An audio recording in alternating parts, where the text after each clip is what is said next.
I can't wait until next year when all of you are in Vietnam. You will be pining for the day when someone was trying to make your life easier. And when you're over there and you're in the jungle and they're shooting at you, remember you're not dying for me because I never liked you. Mm, a word. Wow. She cleared. She cleared. And it was over them like drawing a picture of her. Hmm. She's like, I'm gonna actually read you within an inch of your life. I honestly don't blame her because they fully drew a picture of her giving head to Lane Price. And it was very explicit. It was giving Nasty. very much Title IX. Yeah. So, Very much so. also ahead of her time. Very much. Like, Yes. men, yes. Yeah, men should go to war. Whoever wrote that, they cleared. Yeah. Their Yes. pen or they were typing and their fingers were on fire. Fola, Oh do you my want to God. introduce yourself first? Well, hi everyone. I am Peggy Olson's fat suit from the end of season 1 of Mad Men. And I am Roger Sterling's blackface. And you're listening to Maya and Fola Take Over the World. Welcome back. Welcome back. Fola, how are you doing, girl? I'm good. I'm a-okay. I went to the eye doctor for the first time in like years. They were like, when's the last time you got an eye appointment? I was like, before COVID. So she was like, "Oh."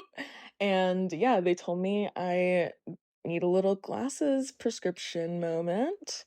So yeah, I just like, we're just really, I'm mood boarding like my accessories. Like, this is like such a Hmm. big moment for me in terms of like Hmm. my style and, Yeah. just the way that like things are, yeah, just the way that my life is put together. So I'm super excited about that. Also, Is it it's giving getting like chilly. reading glasses? I Or think it's is it like reading like, glasses.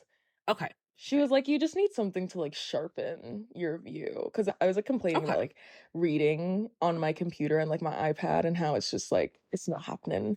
And she was like, yeah, we can just give you like a little. She was like young and cool. And she was a girl doctor. I love making all Queen. my doctors women of color. No, I exactly. love New York City, Exactly. baby.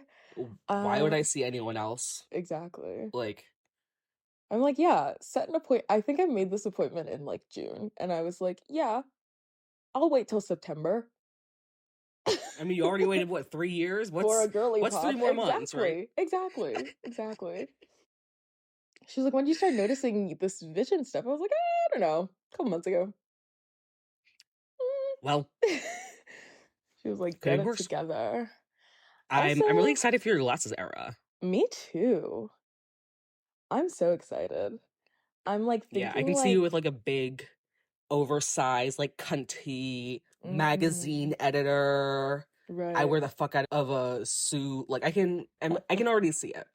I'm so excited. Yeah, I like have a mood board. I yeah, I'm just like this is amazing. And I feel like okay, I can get different pairs of glasses. Like I don't have to wear the same pair of glasses all the time. Like I can, change it up. And I was Hmm. like this is beautiful. I also kind of want like an old person necklace glasses thing. You know what I mean? So I can wear them around my Please. neck. I feel like Yes. I don't know. And I would just get like a cute little like pearl, like string of pearls thing and wear them around my neck. I feel like that would eat. But yeah, that's a really big update for me. You're I gonna feel like like I'm in like the first grade. first grade. I feel You like you're gonna know? push them up on your forehead like a mom in a Nancy Myers movie, and I'm Yeah, really excited for that for you because exactly. it just gives. If you get it, you get it. Like Exactly. I was like, oh, this you're is gonna like roll up his I sleeves on your literally button-down shirt. right. Or I'll be like pensive and I'll put like the little things in my mouth and I'll be like, oh my God, I'm thinking so hard. Mhm. Yeah. But also, it's getting chilly out. It's like I don't know. Yay! Hooray, because I get to wear hoodies and shit. And also I get to eat soups. I don't eat soups in the summer. I know people are like, "You should eat Hmm. soup, don't let the seasons determine when you eat soups," but it's like, I'm not gonna eat pho when it's 90 degrees outside. It's just not happening. I'm gonna eat a popsicle. There are That's different real. times of the year for different things, and I'm really excited to re-enter soup era. I have a list of places I wanna hit this, like, cold season, and so, yeah, it's like, this is Hmm. my Super Bowl. Yeah. Yes. Literally soup in a bowl. Oh. You know where we should Exactly. go? It's like totally out of the way, but I do really like it there. It's called the Pho Shop. They might have more locations, but the kids I Mm. used to nanny for, they lived near a location on the Upper East Side, and we would go there. We went there like in the summer, which I don't know, Coopurrr. but it hit, and I didn't have to pay for it. So Exactly. you know, Exactly. yeah. Do you have like a soup in mind that what's the fola soup? I Would you don't know say? yet. I think I'll have to, like, update the pod when we Okay. figure that out, but yeah. Hmm. I just really want a good big old bowl of, like, ramen, Hmm. and there's apparently a pho place in the East Village where they give you, like, a bone marrow, like, they give you a bone, Oh, and then you scrape it into the pho, and it also comes with, like, oxtail and filet mignon, and it's insane, it's, like, their house special pho, and hmm. I need it. I need it Period. more than I need air. But yeah, that's me, that's where I am. This feels like a very fall catch up for you. I do love that for you. I You're know, getting or glasses. Something about fall just gives glasses. yes. Like you're just gonna be in like your Christian girl autumn. Did you see the Christian Girl Autumn girl, like, has her trip to Vermont planned for her autumn? Like, she, like, tracks the fall foliage in the Northeast, and she's like, "Yeah, like, the leaves are turning. I see the" she did the math and stuff, and she was like, "Yeah, I'm going next week. I'm getting my pictures." And I'm like, you know, She's real. yeah, I She's love real. dedication. Honestly, yeah, that's a content creator. Like, Exactly. because Yeah. tracking the leaves, I can barely track my period. I'm gonna be honest. Like, I'm like, "Oh." the apps are always like, "Girl, you haven't got your period in like 17,000 days. Like, are you good?" And I'm like, "Oh yeah, sorry, my bad." Oh my god, they love yelling at you. I remember when, like, when Roe v. Wade got overturned and they were like, "Delete the period tracking apps out of your phone," and so I did. Hmm. Um, I don't know, I was like I don't know, I just thought I was, like, being revolutionary, I think. I was like, "I'm Real, literally Rosa Parks right now." real. Yeah. What's going on? What's the tea? How are you, Maya? I had last week was definitely one of the most like interesting weeks of my life. My sister was in town. Actually, first off, I went to that engagement party. That was like, I Mhm. guess, not this past weekend, but the weekend before. And I think from that day through the end of the following week, I went out and or worked every single day. My sister was in town. She's a Capricorn Sun, Leo Moon, Virgo rising. Oof, okay. And yeah, so whenever she's in town, it's bus, Plans. another club, next place, no exaggeration. Right. And then in like the earlier end of that week, I had a little emotional episode moment. Yum. Um, yeah, it is what it is. And then I was just like really, really happy. Like the 2 days afterward, I think the day after, me and my sister, we took our younger sister who listens to the podcast, hi Serena, to get her first Coach bag, and she didn't know that was happening, so she was a little bit Oh, surprised. that's so And sweet. then we went to Central Park. I was making them make TikToks with me all week because I never have anyone to make TikToks with when they're not here, when Melissa's not here, I guess. And then we went to Central Park for a little bit, and then I went to work, and then I went to Soho House for this series that Addis is doing at Soho House about like sex and sensuality. So it was just like a nice long day.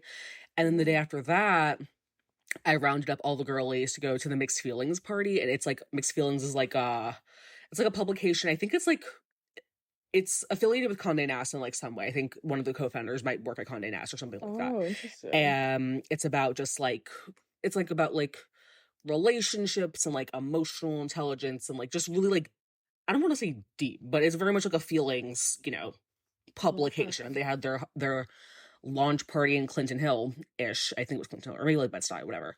And number one, I just had a bunch of time to kill because I was coming from work and it was like an hour before the event. And I didn't want to get there super early. And I meant to go to this other bar called Turtles All the Way Down in Bed-Stuy. And it was just completely the opposite way. So I Googled bars and I just Mhm. ended up finding the love of my life in bar form, which I'm gatekeeping Yeah. because, I'm a hater at heart and I am an elitist. And so that's just gonna have to stick between me and the girls for now.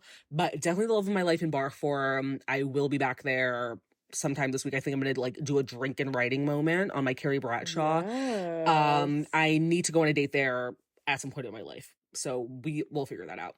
And then met up with my girls and went to the party.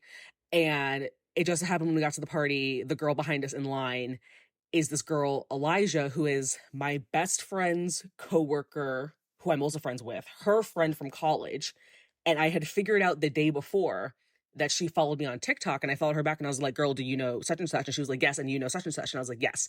And she happened to be in line behind us at the party by herself. Stop. So Oh that my was God. funny. And the party was great. They had free Levain cookies and there was a photo booth and they had free gay little beverages and they had free gay little alcoholic beverages.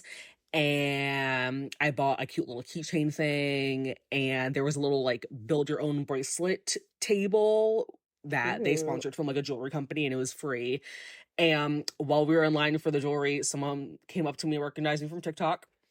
So it was giving Err. very much. I was giving very much Wow. Sex and the City. Celebrity. Carrie Bradshaw Yeah, era. yeah. I was like, but yes, yeah, so I'm just like, I don't know. I'm coming down off the high of that. Hmm. From going really low to really high up again. So I'm trying to like get to like equilibrium again. But mostly, I would say I'm okay. I love that. Yum. Mm-hmm. Equilibrium. I feel Her. like, yeah, Libra season. Like Mm-hmm. that is literally like you're in it. Oh my Exactly. God. We're like Exactly. so good at fall. No, Oh, we really are. And like just like I autumn. don't know, the Libra energy, like it just something feels like tasty. You know what I Mm-hmm. mean? Mm-hmm. Yeah. Yeah. Oh my Mm-hmm. God. Okay. Yes. Before we move forward with the rest of the episode, we're just reminding you all to participate in our holiday giveaway. All right. The Yes. deal is if we reach 1,1000 Mm-hmm. followers on Instagram and 100 5-star reviews on Spotify by December 6th, we are going to give away a basket of our favorite things. And me and Fola have excellent taste. Obviously, that's why you're listening to the podcast, and that means you have great Exactly. taste. So it's going to be a good thing. Honestly, it's going to be a really good thing. Like, I'm really jealous of whoever's going to get it. Right. And you can enter the giveaway by doing the following. You can earn your entries by following us on Instagram. You can leave a review on Spotify or Apple Podcasts. You can share the podcast with a friend. You can respond to the Q&A questions on Spotify. And we are making a TikTok for the podcast, so you can follow the TikTok. Yeah. You can send us some proof to mayaandfolapod at gmail.com, or you can shoot us a DM on at Maya and Fuller's World on Instagram because, we just want to know what the girlies are thinking of the podcast. You know what I mean? Like, we just, Exactly. you know, you know what I Yeah. mean? A podcast takes a lot of work, okay? It's a lot Like of work. Alice said. You have to organize the guests and create a Google calendar but yeah. So it's just a little, we scratch your back, you scratch our back, right? And like, who doesn't Exactly. love stuff at Christmas time? Yeah. Yeah. Tap in. Tap in. Mhm. Yeah. Like Maya said, we have amazing taste. We're not gonna let you down. Maybe we'll start Right. putting out hints about it. Mm. But yeah, do what you gotta do. Yeah, exactly. Cool. All right. So we do have some quick pop culture stuff that we want to cover before we dive into the main topic. Fuller, do you want to start us Hmm. off? Yes, okay. It was official this morning. The WGA strike is over. They reached a deal. It's like actually a really good deal, and I'm super happy for the writers. Hooray, hooray, hooray. They've been on strike since May. That's like a lot of months. Um, what is it, like 4+ months? It's insane. Yeah. And this is people like, these execs were saying like we're gonna starve these people out. We're gonna like literally push them until they don't have, you know, resources and can't afford living and can't afford to eat and all that stuff. And Yeah. the fact that they had to negotiate a deal for them was, Yeah. you know, just I just love a union. I love organizing labor. Hmm. I love when CEOs have to eat dust and shit. Absolutely. Um, yeah. And everyone's like, "Oh my God, it's the Drew Barrymore thing." Like the Drew Barrymore thing showed how everyone is like outraged. I'm like, I guess. I feel like Eh, they've also been striking for 4 entire months. months. There's no SNL. Right. The people are starving. Yeah. Like Abbott Yeah. Elementary should be back. It should be, it's fucking fall. Like, It should be back. it's literally school. Like, Like, have you ever just considered that maybe we're all sick of it? yeah. I don't know. Also, I don't know. They're just giving Drew Barrymore a little bit too much credit for that. Because, like, Right. And it's also like, the fact that she just had to wait like 10 more days, girly pop. that's embarrassing. I would be embarrassed. Yeah. Oh my Me as well. God. And it's at the end of the day, you're Drew Barrymore. Just start a podcast. Oh my God. Like, you just need to be on TV so that the women with, you know, who are like stay-at-home moms making sandwiches and crudité for their children have something to White noise. watch. Exactly, because Ellen's gone. Yeah, I don't know. That's crazy. It's That's just so fucked. crazy. It's Ooh. crazy. And yeah, I was saying it, like they're pulling out all her tea, her ancestral tea. The Talk British about the East India British East Company India is Company is crazy. nuts. It's actually insane. Like, when I saw that video, I was like, hold on, she's lying. Like, this is a joke. And then she was like, no, actually, very much true. Did you see she also pulled out like receipts about Gwyneth Paltrow's family and like how they were like doing sugar plantations in the fucking Caribbean? They were like overseeing those. They didn't own any plantations, but they were like, they, yeah, They were the project managers of the they were like, plantation. exactly. Wait, Of this the is the same plantation. girl, Seema? Seema, yes, my queen. Okay, I Let's put fear her I'll on be the watching. list of podcasts because I'm obsessed with Oh, her. I love her yeah. brain. Yes. Yeah, I did not see that one, but I'm gonna be watching it as soon as we log off here because Gwenny girl. But also, did you watch the L Word? No. Do you know enough about the L Word that like if I tell you something about the L Word, you could You can tell me. Okay. So you know who Shane McCutcheon is from the L Word? No. I'll look it up. Okay, look up Shane McCutcheon. I think you'll recognize the face. I should watch the L Word, huh? You Is should. that what It's I'm so camp.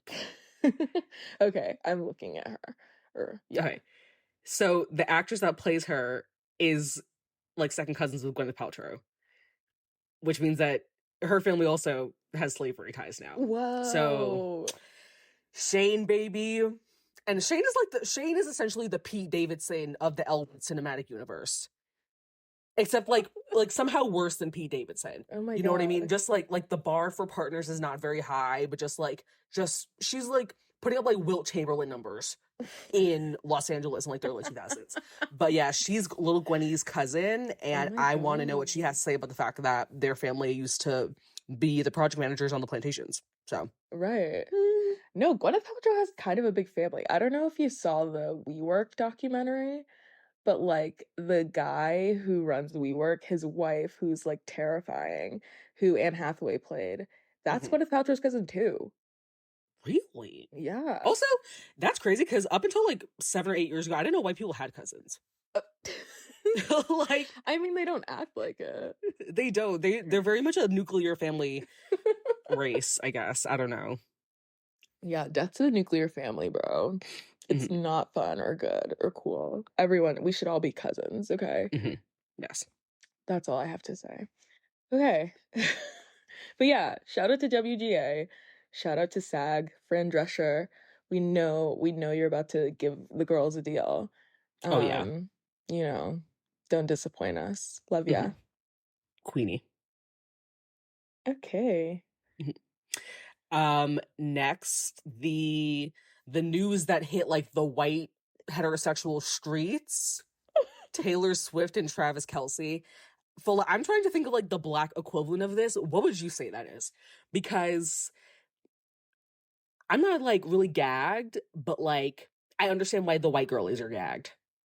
I don't know, like Beyonce, LeBron? I was kind of thinking Rihanna ASAP Rocky, but I feel like I make that comparison a lot. Ah, okay, okay, okay. I thought like it was like a pairing that like that would shake shit up. And I feel like Hmm. like I that feel like would that make everyone gag and be like, "Oh my God." honestly, yeah. Honestly, I think yeah. Yeah. Yeah. Okay. Yeah. Even I though think they're I was both thinking happily married and like, but it would just be like, "Oh, oh Beyonce's at the happily. game."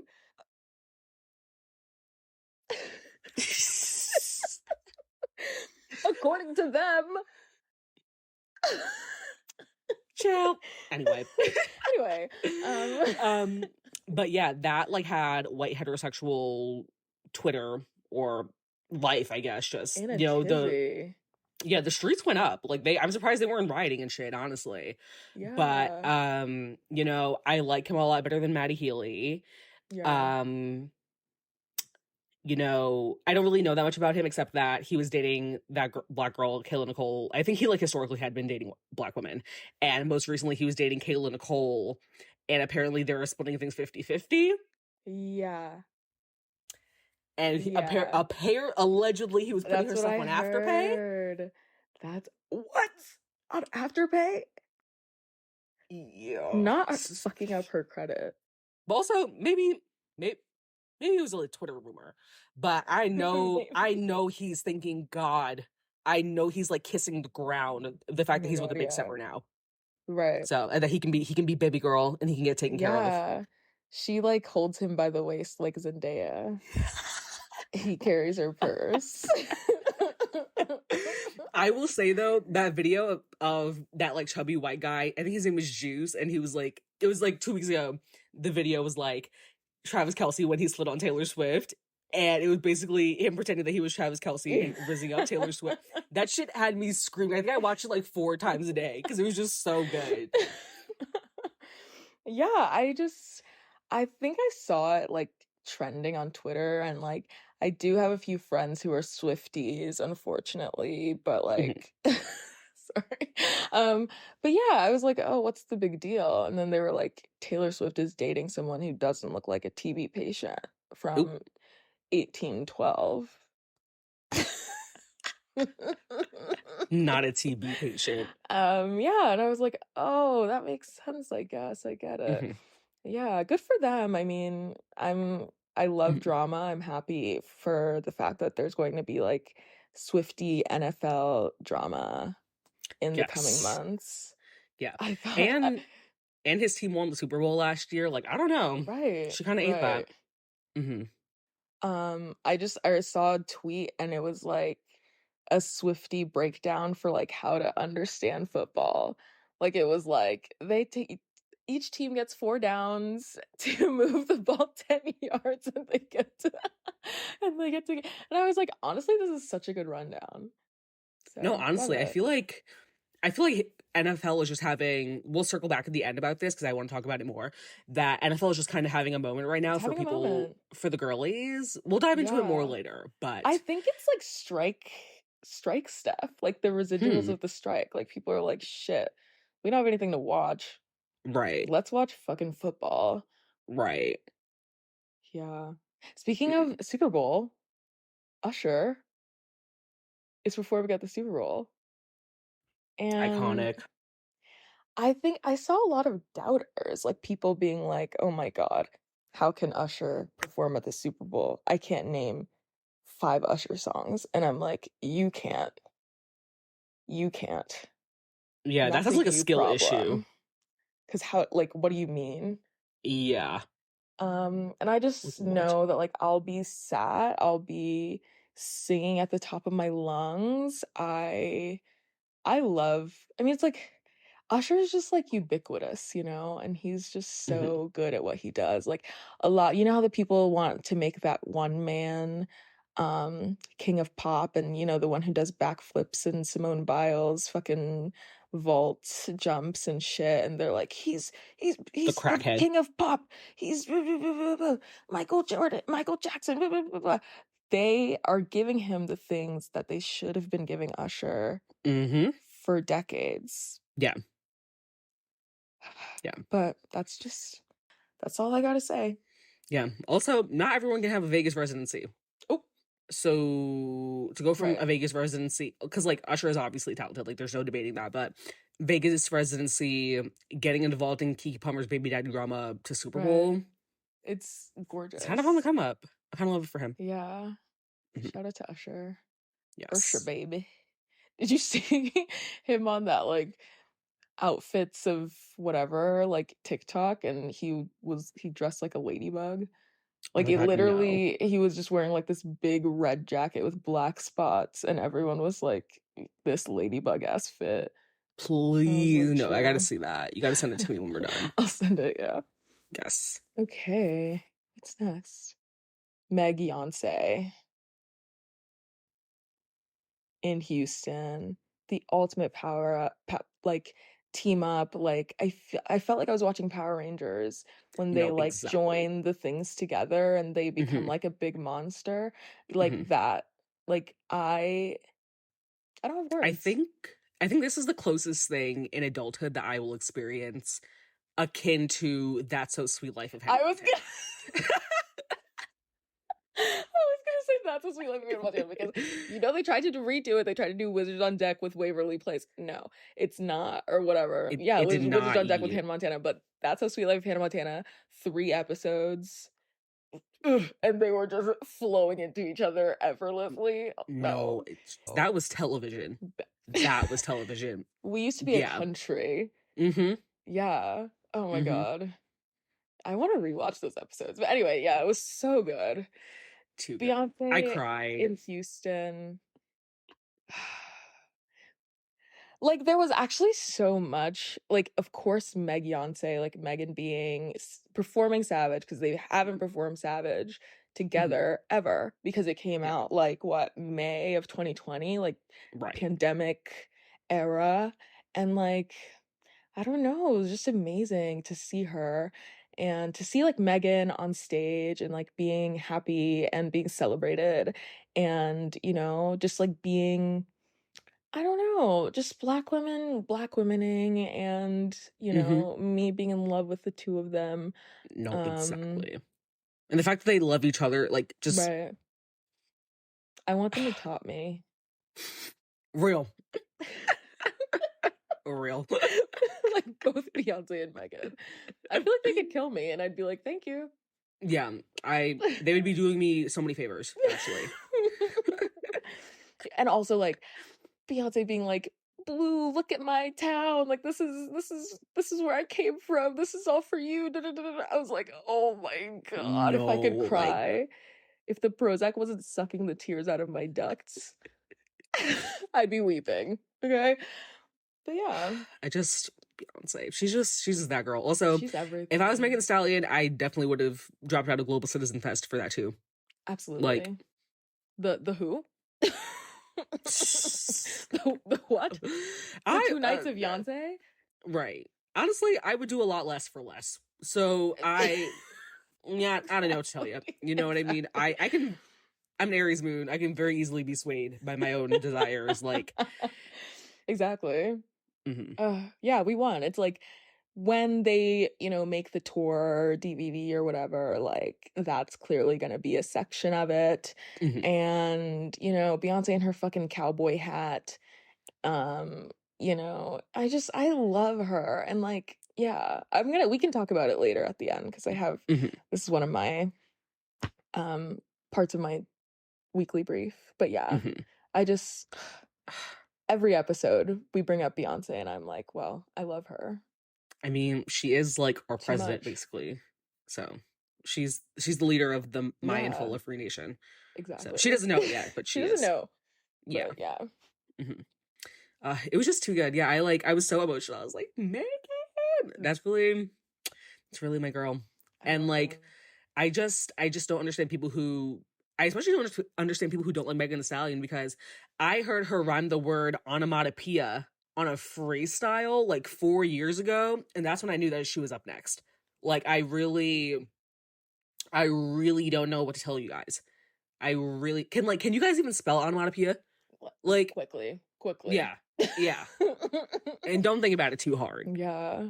Megan came to Howard, and like that was like very early. Like that was like 2018. Mhm. And everyone was like, Megan Thee Stallion's coming. I was like, who? And they showed me her. I was like, wait, she's hot. But I was too late to get a ticket, but I was like, oh, I feel her. I feel her on campus while I'm on campus. Yeah, so love her. And it's just after all the bullshit that people have put this young woman through, like I'm just, Exactly. yeah. Tory Lanez is in jail in LA with his wig lifting. In jail. The wig glue, we can see it. Lace we can up in the air. Lace. Your lace is waving at us and saying hello, good morning. Oh my God. Did I ever tell you that my last concert before the pandemic was November of 2019? I saw Carly Rae Jepsen open for Megan Thee Stallion at Pace University for $35. Wow. After Fever came out. Like, this was like That's right when she blew up. amazing. Yeah. And that was my last concert before the pandemic, I'm pretty sure. That's a way to close it out. Yeah. And I was like second or third row. Wow. Yeah. I'm jealous of you. Yeah. The fact that I will never be able to pay less than $200 to pay Megan Thee Stallion, to see Megan Thee Stallion or Carly Rae Jepsen.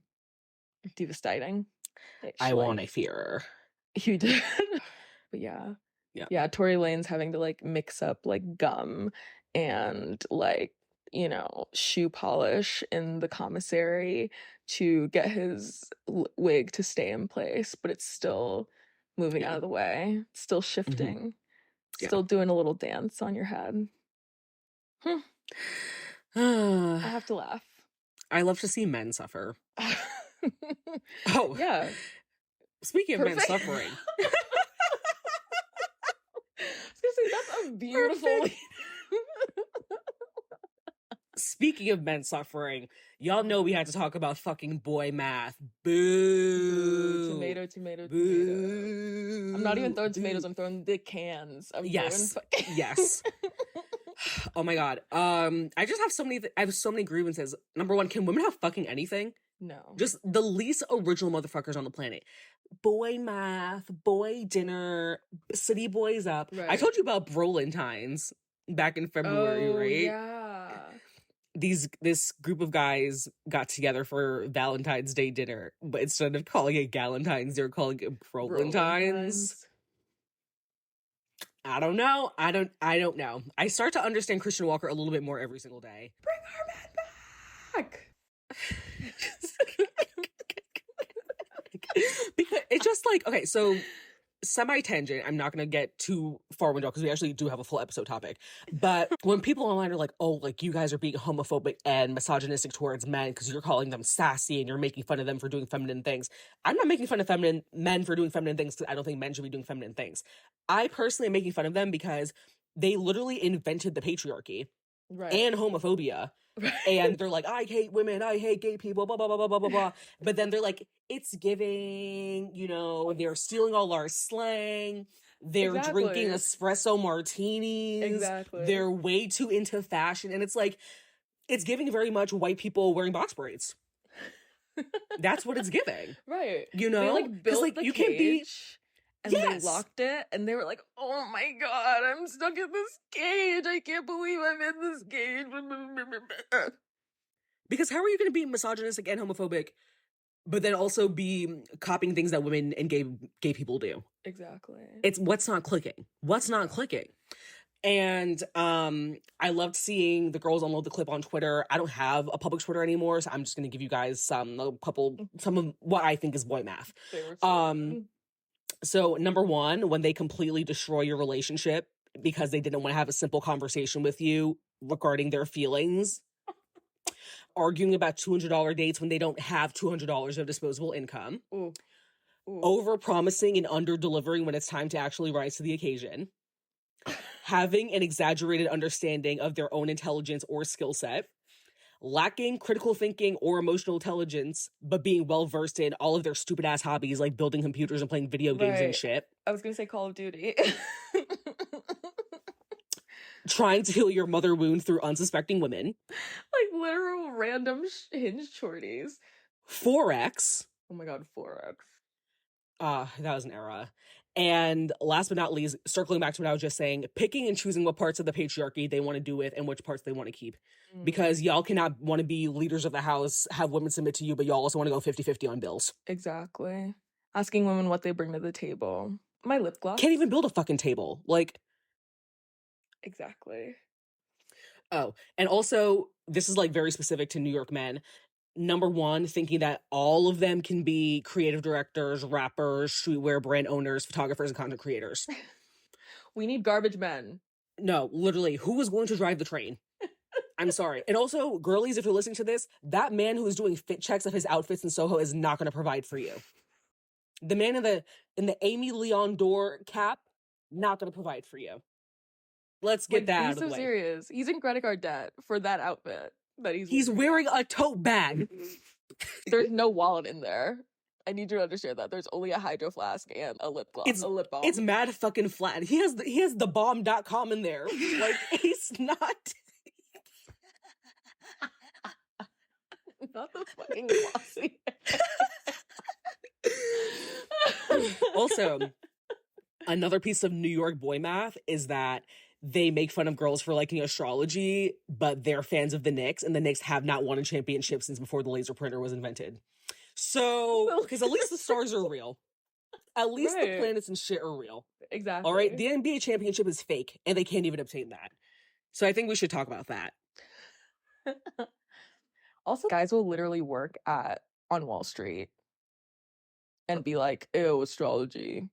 Like, stocks are literally just vibes.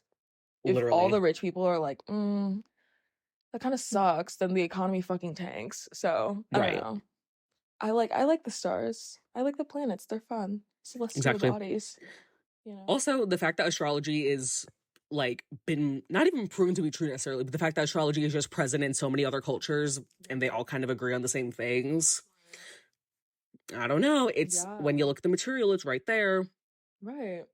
You know, just like I saw this video and I was like, you need to think of astrology as like a timekeeping practice. Exactly. And I was like, yes, like this is not about like predicting the future. Like this is just about recording things. Exactly. I was gagging. But yeah. And it's like, anyway. It's about like indicating time and like pattern recognition as well. Like it's but men would literally rather die before they take any of women's interests seriously. So it's crazy because it's like they don't take women's interests seriously, and then the only way they can have fun is by taking things that women are doing and giggling at ourselves about and giggle at themselves and not even do it in a funny way. Like there's like that narrative that women aren't funny. Like it's literally just, it's not true. Like someone lied to you and told you were fly, hot, and sexy. And you're not. You're nothing of the sort. You're nothing of the sort. You, like, oh my God. Yeah. Justice for the girls. If your boyfriend was posting about boy math, I hope you get reparations. I hope you get a Coach bag or a Dior saddle bag. Yeah, if your boyfriend was posting about boy math, you got to register for him for the draft. You don't. Because it's not, nor. Boy math. Okay. It took us 40 minutes to get to the topic. Well, that's just par for the course. Exactly. At this point. Exactly. Well, if you couldn't tell by the introduction to the episode. Exactly. Today we're going to be discussing Mad Men. Yeah. Yeah. Do the theme song. Okay, I was watching it last night. I was like, why is this kind of chewing? I was like, oh, it's a pussy popper. Like, yeah, like when the beat kicks in. Oh.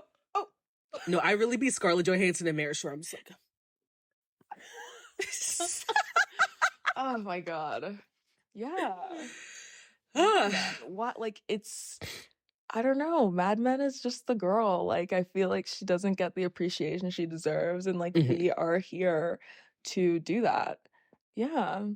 Yeah, and it's definitely a shared much like most of the stuff we're gonna talk about, it's definitely a shared interest in the Maya Fola Yeah, of cinematic universe. course. Um, yeah, so I don't know, do we wanna do, like, a little mini synopsis Yeah, on just a Mad little Men? rundown. Maybe if people, Mhm, like, listen to the pod and they haven't seen the show, we can, like, mhm. convince them to do so. Yeah, okay. Yeah. Yeah, so Mad Men follows Don Draper, Mhm. played by the love of my life, John Hamm, and he is the creative director at an advertising agency on Madison Avenue in New York City in the 1960s called Sterling Cooper, which later becomes Sterling Cooper Draper Pryce. And yeah, it really is just like it's a historical show, but it doesn't really like feel historical, Mhm. but like it's definitely it's in like the what I like to call like the holy trinity of like white male prestige television, like Yeah, Sopranos, Sopranos. Mad Men, what's the other one? Mhm. Breaking The one Bad? that I don't No. like. Oh, yeah, Breaking Bad. Breaking Bad. Like yeah, like the trifecta of like shows that white men like. And I just feel like Mad Men is very unique and it's very different than the other two in a lot of ways. Mhm. And yeah. It was created by Matthew Weiner, I don't know how you pronounce his name. I think it's Weiner. And yeah, I'm pretty sure it was like the first dramatic show that AMC did on cable. Mhm. Matthew Weiner actually wrote on Sopranos like towards the end of the show. And he had just like always been really interested in like advertising as an industry, especially on Madison Avenue, especially in the 1960s. And he was just doing a lot of research on it. And he thought it was a great way to, he thought that it was a great avenue to tell stories of like wealth and power and racism and sexism and all types of things in the United States in the 1960s. So yeah. Yeah. Mhm. Yeah. It's the story of a decade, man. That's Oh how I yeah. like to advertise it to people. It's just like, yeah, Yeah. it's a Mhm. decade. I was gonna say you just watch the world change and the way they Mhm. interact with the world and all that stuff over just the span of like 10 years. And this is like pre-internet, pre like Mhm. all these like other mass modes of communication. And it's still like these very drastic changes that are happening and you like see them manifest in all the characters and it's just so good. Mhm. Mhm. So Fola, what would you say is like your personal relationship to Mad Men? Why don't you fill us in? Yeah, I was trying to think of like the first time I watched Mad Men because I had a lot of false starts. I think I tried to watch it in like high school, but I know for a fact that I watched it all the way through during my depression winter from 2018 to 2019. This is like right before I picked up Succession. Crazy how things work like that. I was Um, also depressed that winter. Oh my god, Twin. Swin! Yeah, I don't know what was going on there, but I guess being a 19-year-old just was not was not it. But I Mhm. think Mad Men was like and I was like taking like organic chemistry and organic chem lab and that shit was Mhm. hard and it was like psychologically draining. So the only thing I really wanted to do was just watch TV on my laptop like whenever I had Yeah. free time and smoke a bowl. So I did have Mhm. a bowl at that time. But I would watch Mad Men and I was just like it was like so soothing to me Mhm. and just fun and Yeah. I think I also liked like the historical aspects of it. I liked just the story in general. And I'm a chronic rewatcher. So like I've Mhm. rewatched Mad Men probably like 3 times. And so it's like Wow. when I rewatch a show, I do it to like but it's like for Mad Men, I don't think I like have watched like fully rewatched from beginning to end. I think I've Mhm. Mhm. rewatched like in chunks, but like when Yeah. I rewatch TV, I feel like it's like I'm here, like I'm trying to gather like the other things. I'm trying to like, you know, see what appeals to my senses and stuff instead of just like trying to like decipher the plot. And I think Yeah. that like my brain can only do one thing at a time. So it's like I'll rewatch Mad Men and I'll be like, oh my God, the looks. this is all I'm watching Mad Men for. I'm watching Mad Men for Yeah. the outfits. Yeah, and it was so good, and I think it's just really beautiful television. Like, I Hmm. think, yeah, Sopranos has sons, and I'm gonna say the better son is Mad Men. Top two Yeah. and not number two. Oh, Breaking absolutely. Bad, shout out to the girls who love it. It just feels racist, and I don't like it. I've tried to watch it so many times, and Hmm. it's not my tea. It doesn't give. But yeah. I just feel like Walter White would call me a porch monkey. Uh, Or he would give me a dirty look from the window of his car, nigger, like under right. his breath or some shit. No, it's like Mans is making meth.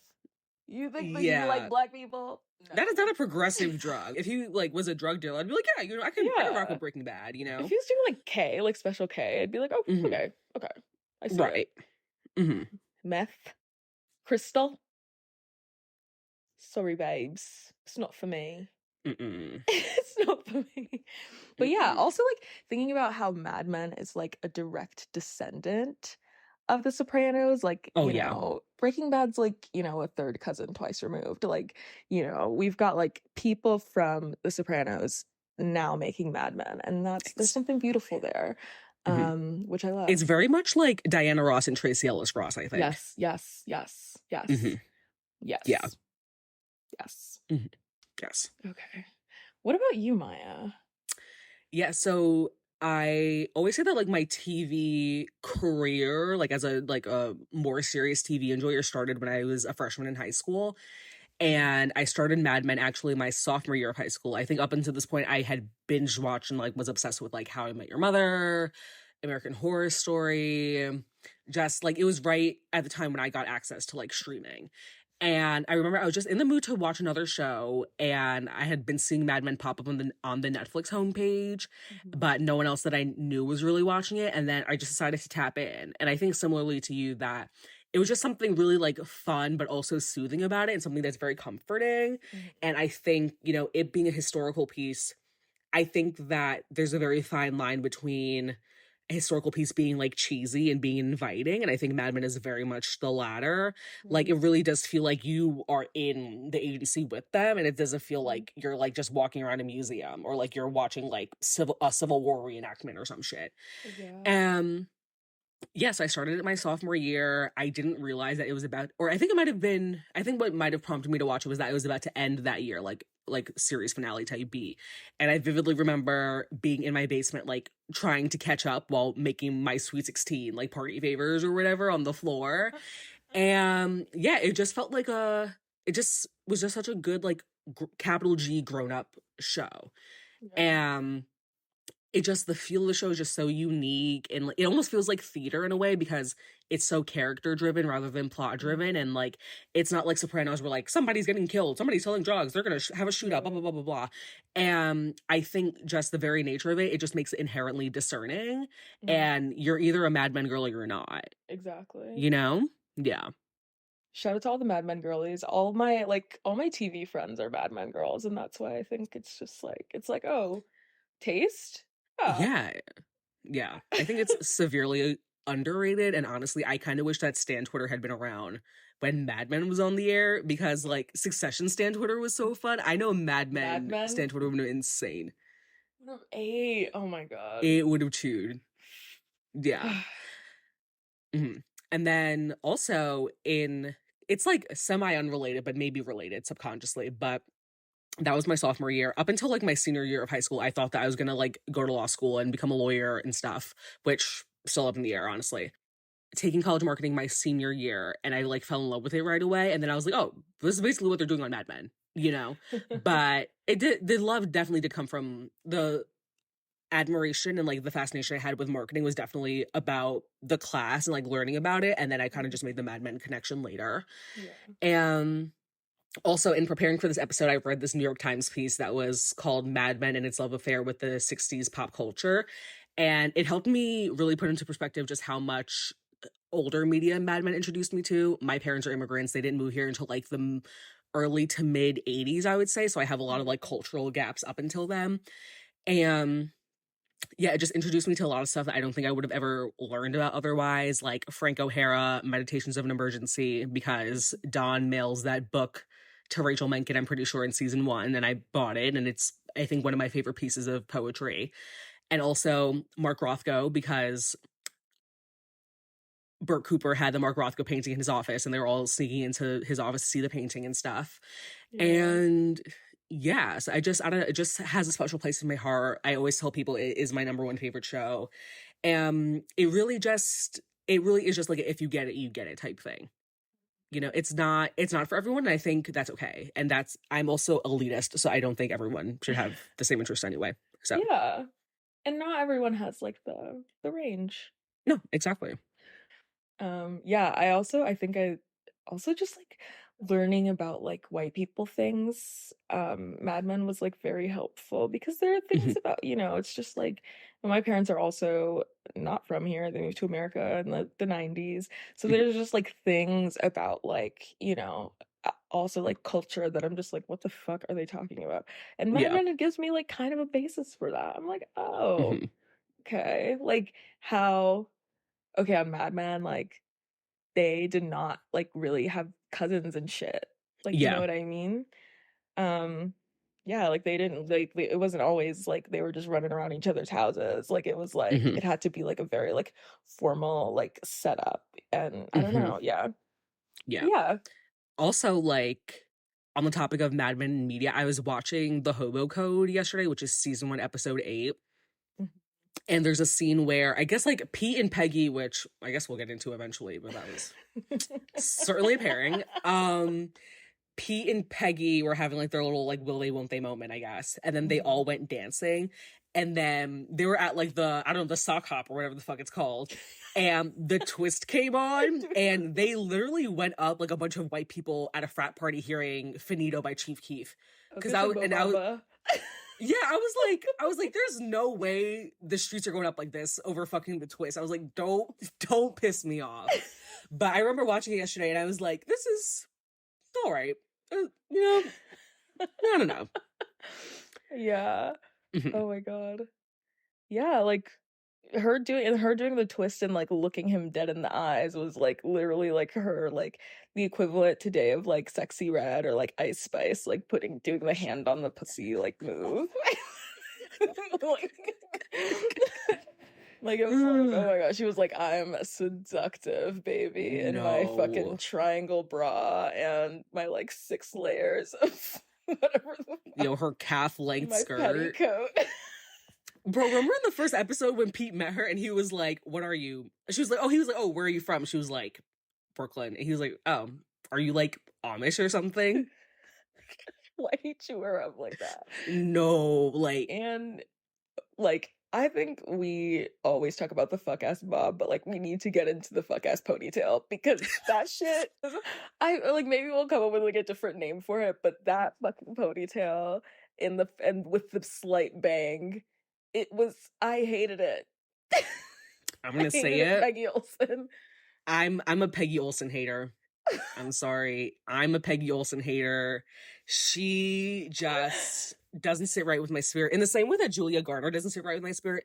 Mm, Okay, so I always say Julia Garner kind of gives me like she would be your white woman classmate at a historically women's college. And when you guys are having an intense discussion in class about race or something, and like English 1000, she'd be like, she start you're, crying. you're making me angry, and start crying and shit. Yeah. I think Peggy Olsen definitely falls into the same category. And I don't know, maybe it's internalized misogyny, but she just gives me major brown noser vibes. And also the fact that she was trying to like make a move on Dom, like her third day there, like Right. shorty, chill. And he was like, he said, actually, He's like, I'm I sorry, actually you were right wouldn't there. touch you with a 10-foot pole. But anyway, enjoy yourself. And the fact that she had to just keep going back to be his assistant after that was sick, nuts. sick, sick and twisted. My God. I'm like neutral on Peggy Olsen. Like I Okay. think I like some of her moments, but I Okay. totally see where you come from. And Mhm. I feel like people are like, oh, Peggy Olsen is like such a, representation of like womanhood and da da da da. I'm like white womanhood. Yeah. Don't forget to put that fucking qualifier in there. Yeah. This is why the Gen Z girlies need to tap into Mad Men. Absolutely. Because of course the white millennial girlies are gonna think that Peggy Olsen is like the pinnacle of feminism. Even though Right. she was like arguing down with Abe about racism. Right. Right. And just, Yeah. like, being weirdly racist. Like, Yeah. but yeah, I think that yeah, I like I didn't hate her, but I like her little Hmm. triumphant moments, I will say. Hmm. You know, when she walks down with the box and the sunglasses, I'm like, yeah, it's okay, she ate She kind of that. chewed. She ate that. Yeah. And, you Yeah. know, I did love her fat era.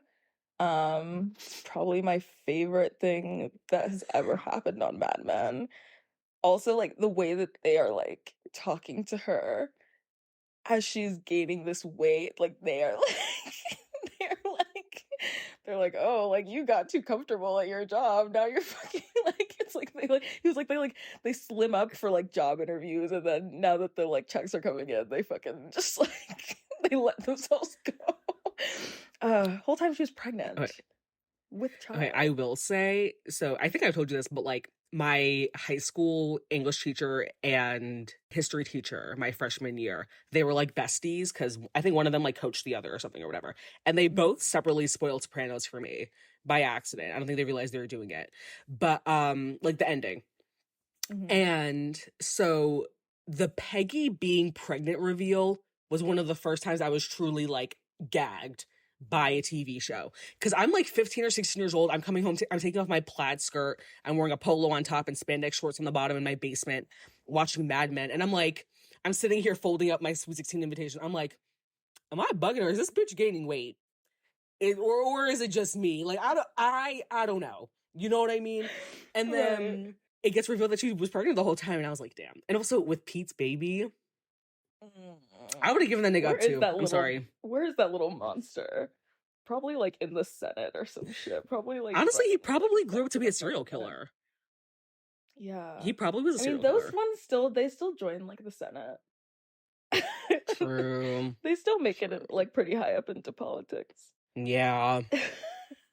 Yeah. Yeah, He I feels like don't he would be in the Manson family if that like was a couple years later.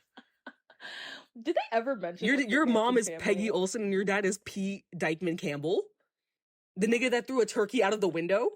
Like,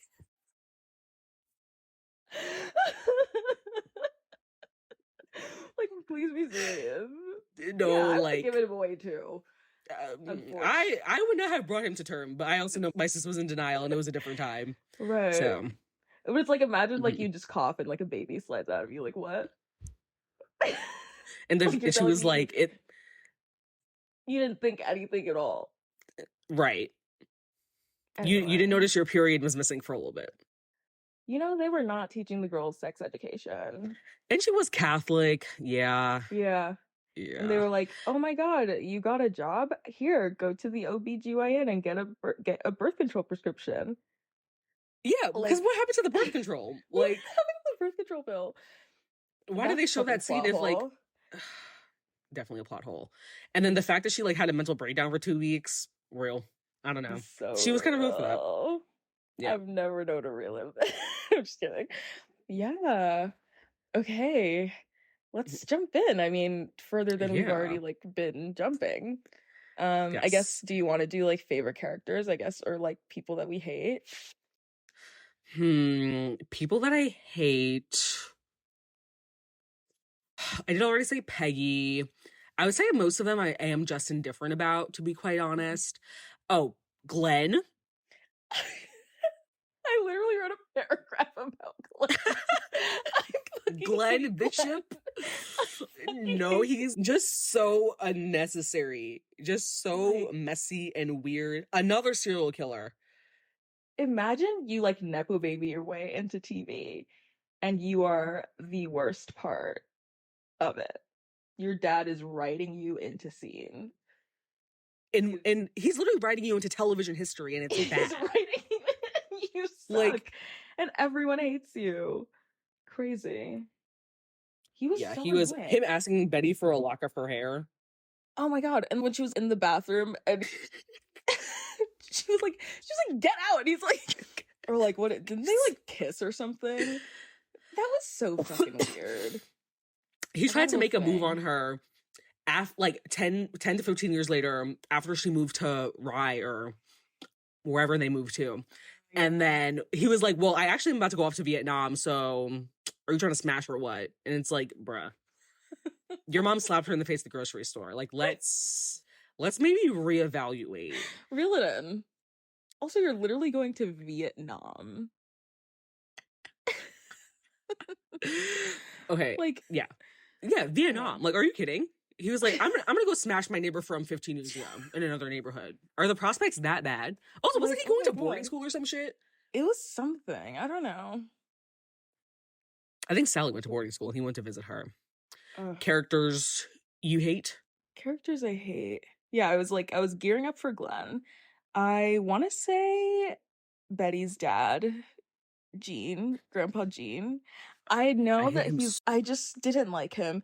The part where like his money goes missing and he's talking to Carla and I know you stole my money, bitch. I was like, oh, fuck you. And when he died, I was like, ugh, yeah, a breath of fresh air. I've been sick of him. He's so annoying. no, he was annoying. And Sally was like, this is not funny. Do you know what she does where he does? She's like yelling at them, like what's her actress? What's her name? Kiernan Shipka. Kiernan Shipka. Yeah. Queenie. Shout out to her. Isn't she like dating John Mayer? Free her. Free her. Get her out of there. Yeah. Leave her alone. Get a job. Get her. But no, the way that she was screaming after the grandpa died was it's not funny, but it was pretty funny. It was funny. I go back, like, I laugh at that scene every time because it's like... Because they're all crying and she's like all red and like snotty and shit. It's not funny. You're laughing. It's not. And it's like, okay. I think it's also just like having been like an 8-year-old and like feeling big emotions and not having the capacity to like express them and then trying to do that in front of adults, and adults are just like looking at you with like a blank face while you're like, I'm feeling so many things, and they're like, okay girl, and yeah, like I empathize with her in that situation, but I'm still gonna giggle. And she was in her little ballerina outfit. Yeah, oh my god, the bun so high, so tight. No, her shit was laid, honey. They were literally giving her like a ponytail facelift. I know Betty was just brushing the whole face to get it that sleek. I'm trying to think of who else I don't like. Oh, I don't like the neighbor. The one that's always coming over and like, oh my god, I brought a shirt over. And then it's like her like coming to talk shit with Betty. Francine. It's not even like I don't like her. I'm just like, girl, you're always here. We don't know what your house looks like. You're not really giving. And like, I get the point, but I don't know. I just don't really fuck with you. She could have gave us more. For Betty's one friend, she definitely could have gave us more. Exactly. Ooh. Controversial. Freddie Rumsen. I don't find him charming. He's the one that like peed on himself, right? Because he was drunk. Yeah, and his dog. That show was so sad. Crazy. Yeah, he was kind of pathetic. I don't like what's the other guy's name? The guy who tries to like fuck Peggy, Duck Phillips. Yeah. It's pretty much just like the randoms that they would like insert into an episode, and I'd be like, okay, like why are we still here? Yeah, I don't know. Yeah, there's probably other people that I'm annoyed with. Everyone tried to fuck Peggy that first season. I was like, damn, Ken, Paul. Right. And I get it because she was like new merchandise or whatever, but I was like, but she wasn't that girl. I'm sorry. Right. I'm like, you're looking at this microbang. And you're like, yeah, actually, I'd love to smash. Okay, you know what it's giving? Kimberly from Sex Lives of College Girls.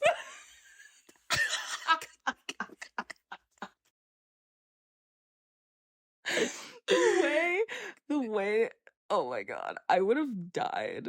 The way they were having discourse over whether she was hot or just white. And on top of that, her brother is Timothy Chalamet. Like, oh my god, like Timothy Chalamet is in these bajillion-dollar movies and you're in a Mindy Kaling show. Yeah, I'm sorry, a sister. low-budget HBO Max show. Like, that sounds like an oxymoron. And he's He's your younger brother. Ooh, I'd be sick. Oh, I'd be sick. And he's dating Kylie Jenner. Oh, I'd be sick. Yeah, I don't know. I think that would send me over the edge. I think I would write a manifesto if I was her. Oh my God. Mhm. But yeah, Peggy shouldn't have been getting as much ass as she was. I think there's something, I think, like, you know, like white girl inflation for like the amount of attention that some women get just by virtue of being not of color. And Peggy is like the prime example of that. Yeah. But shout out to Shorty, you know, basket of kisses or whatever the fuck. She ate that a little bit. And glow coat or whatever. Yo, her fighting with Dawn on her birthday, like when Mona Leo said that nigga made you cry on your birthday, she was talking about Peggy and Dawn. Yeah. He was being so mean. No, like he chewed, but honestly it was kind of sexy. I'm gonna say it. I don't know what that says about me. Christine and I will unpack that in therapy on Friday morning. Yeah. But also, like, I don't know, you know, like I said, I'm a Peggy hater, so like, and you know, I would do anything for Don Draper. So watching him yell at her, I was like, get her again. Get her for me. Get her again for me. Exactly. Don Draper. Husband. Like, what's so hot about him? I'm trying to, like, because it's something about him in Mad Men that is like, it's just freak nasty. Like, is it the suits? Okay, I think I'm thinking like the first episode, because I was rewatching it like last week. When it opens up to him in the bar and he's trying to like come up with a thing for Lucky Strike, you know, it definitely the suit. Yeah. Definitely the gel down hair. The fact that Don Draper is just mad mysterious, and he's always kind of just like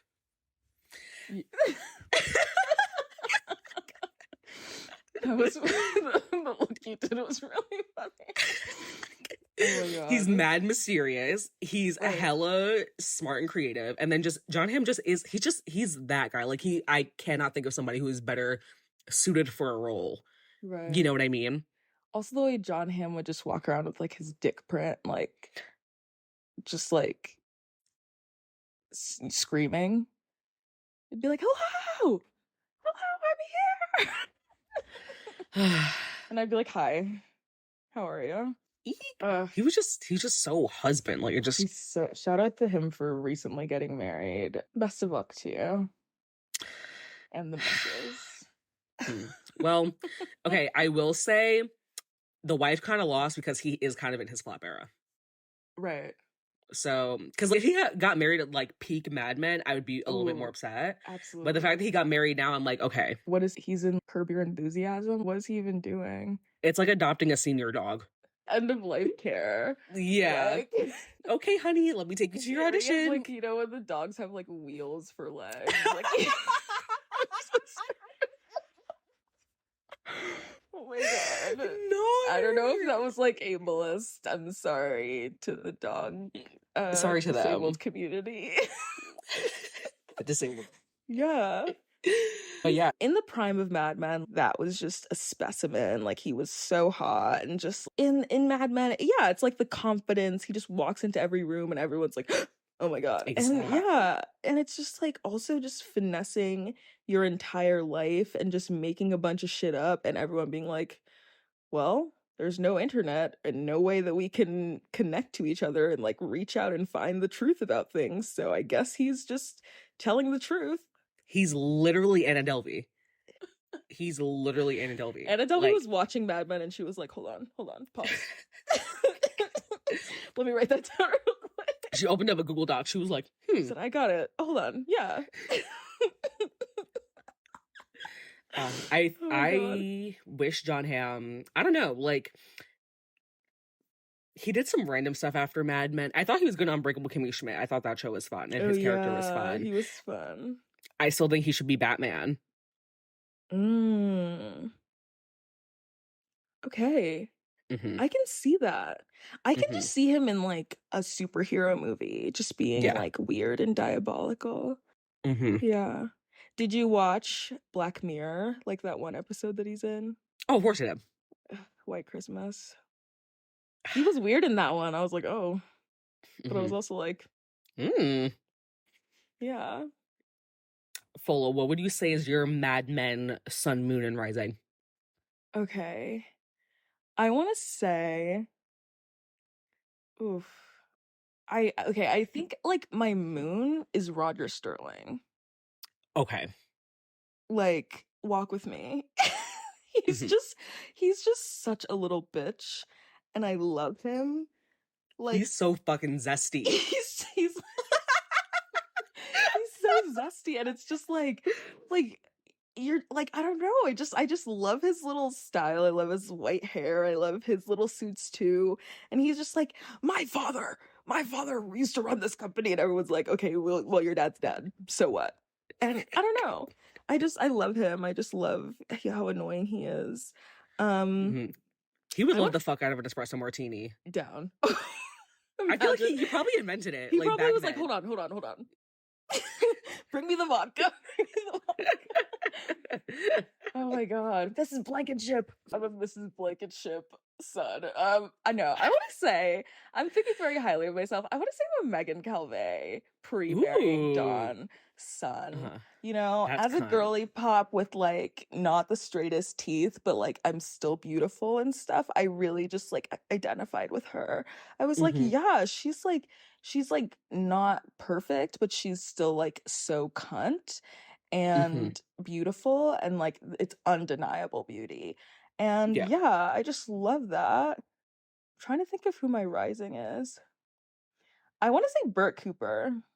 Hmm. Like, take Hmm. your shoes off when you walk into my house. Are you kidding me? And yes, Oh I'm my gonna god. walk around in socks because this is Period. my exactly. Oh my god. When Pete tried to expose Don for lying about his identity, and Bert was like, okay, nigga, and like What do you want me to do about it? he was like, okay. Like what? Like tell me what you want me to do about it. This man is fucking. He just told the Lucky Strike people that it's toasted, and Right. and so it's like, you want me to fire him? Get a Pete was grip. standing there in his little suit, like the emoji, Oh my just like god, exactly. He like tucks his little hands under his little belly. R.I.P. to the guy who played him. That was a oh, sad Bert Cooper. day. Yeah. King. Damn. Hmm. He was kingy. Kingy. I want to say like I'm like a Joan Venus. That's a good one. Hmm. Hmm. Yeah. What about you? I think Rachel Menken is one of the underdogs of Mad Men, and we'll get to that in a minute. Real. Definitely a Rachel Menken son. I think I'm a Sally Draper Moon Mm. because my parents are very deeply flawed people, but like whose parents aren't. Oh. And then I think I'm a Pete Campbell rising. And was I just shitting on Pete Campbell? I was, but like the man has great one-liners. You know, what do you want me to say? Like, it's a chip and dip. He threw the turkey out of the window from like the 30th floor of their apartment building. Not great, Bob. Um, exactly. My personal favorite is when he and his wife moved to fucking wherever the fuck they moved to. And he was like, I want to get an apartment in the city. And she was like, you're not getting an apartment in the city. And he was like, it's an epic poem for me to get home. And I was like, yeah, as a South He Brooklyn ate girly, that. I totally agree. Yeah. Yes. So And he's just like yeah. a Manhattan girly. Like, I think he would have so much fun in like the modern day, New York City scene. He would go to Dime Square. He, Also, he was an OG Nepo baby because his yeah, family was the exactly. Dykeman family. Like, Yeah. He would like live in Soho. Like he'd be like, yeah, I actually have a loft. yeah. Yeah. I'm gonna say I like have a soft spot for Pete Campbell. He's annoying. He's Hmm. annoying as fuck, but Hmm. I don't know. I He's kind of he's admire like fun. his boy-like mischief, especially in like the earlier seasons. A He's lot of just so like whimsy. naive and dumb. Yeah, I'm just like, Yeah. oh, you're just so like, you just want to like poke him in the chest, you know? And I love how he balds. They are every season they come in and they're like, look at the shape of your new hairline. Embrace it. In the first season or the first episode or whatever, when he tried to step to Dawn, and Dawn was like, "You're going to die all alone in that corner office, balding, and girls are only going to go home with you out of pity." He literally hexed him. No. he said he said, I'm actually going to tell you your fate. That was like some juju man, like fucking hoodoo type shit. I don't know what Don got up to when he was Dick Whitman in the mugs and shit of wherever the fuck he's from. But I don't know. That was a spell that he cast. Yeah. Yeah, the foresight was kind of incredible. I was telling Fola, I texted Fola this the other day, that Dawn and Pete are literally little Kim and Nicki Minaj, if you really think about it. Like, especially after that first interaction when, like, he was trying to step to him and then Dawn read him down like that. I was like, no, they're literally Nicki Minaj and Little Kim. Don's like, shut the fuck up. Dur, dur, dur, And then it makes perfect sense to me, you know what I mean, because Pete literally is Don's son, and or like wants to be Don's son, and Don just like, when he was like, oh, like, Don, like, I'm on your side, blah blah blah, and Don was like, why don't we slow down, because I'm not trying to wake up pregnant. I was like, yeah. Wow. It's like, to me, it's like the little, you know, in those TV shows where the older person is holding the head of the younger person and they're like trying to punch at them, but it's Yes. can't reach. That Yes. is that entire relationship. No, exactly. Because Pete just, like, I think it's, yeah, he just felt insecure about the fact that he was a Nepo baby, which, like, is fine. But he was trying so hard to be somebody who is not. And it's like, dude, like, you're 26.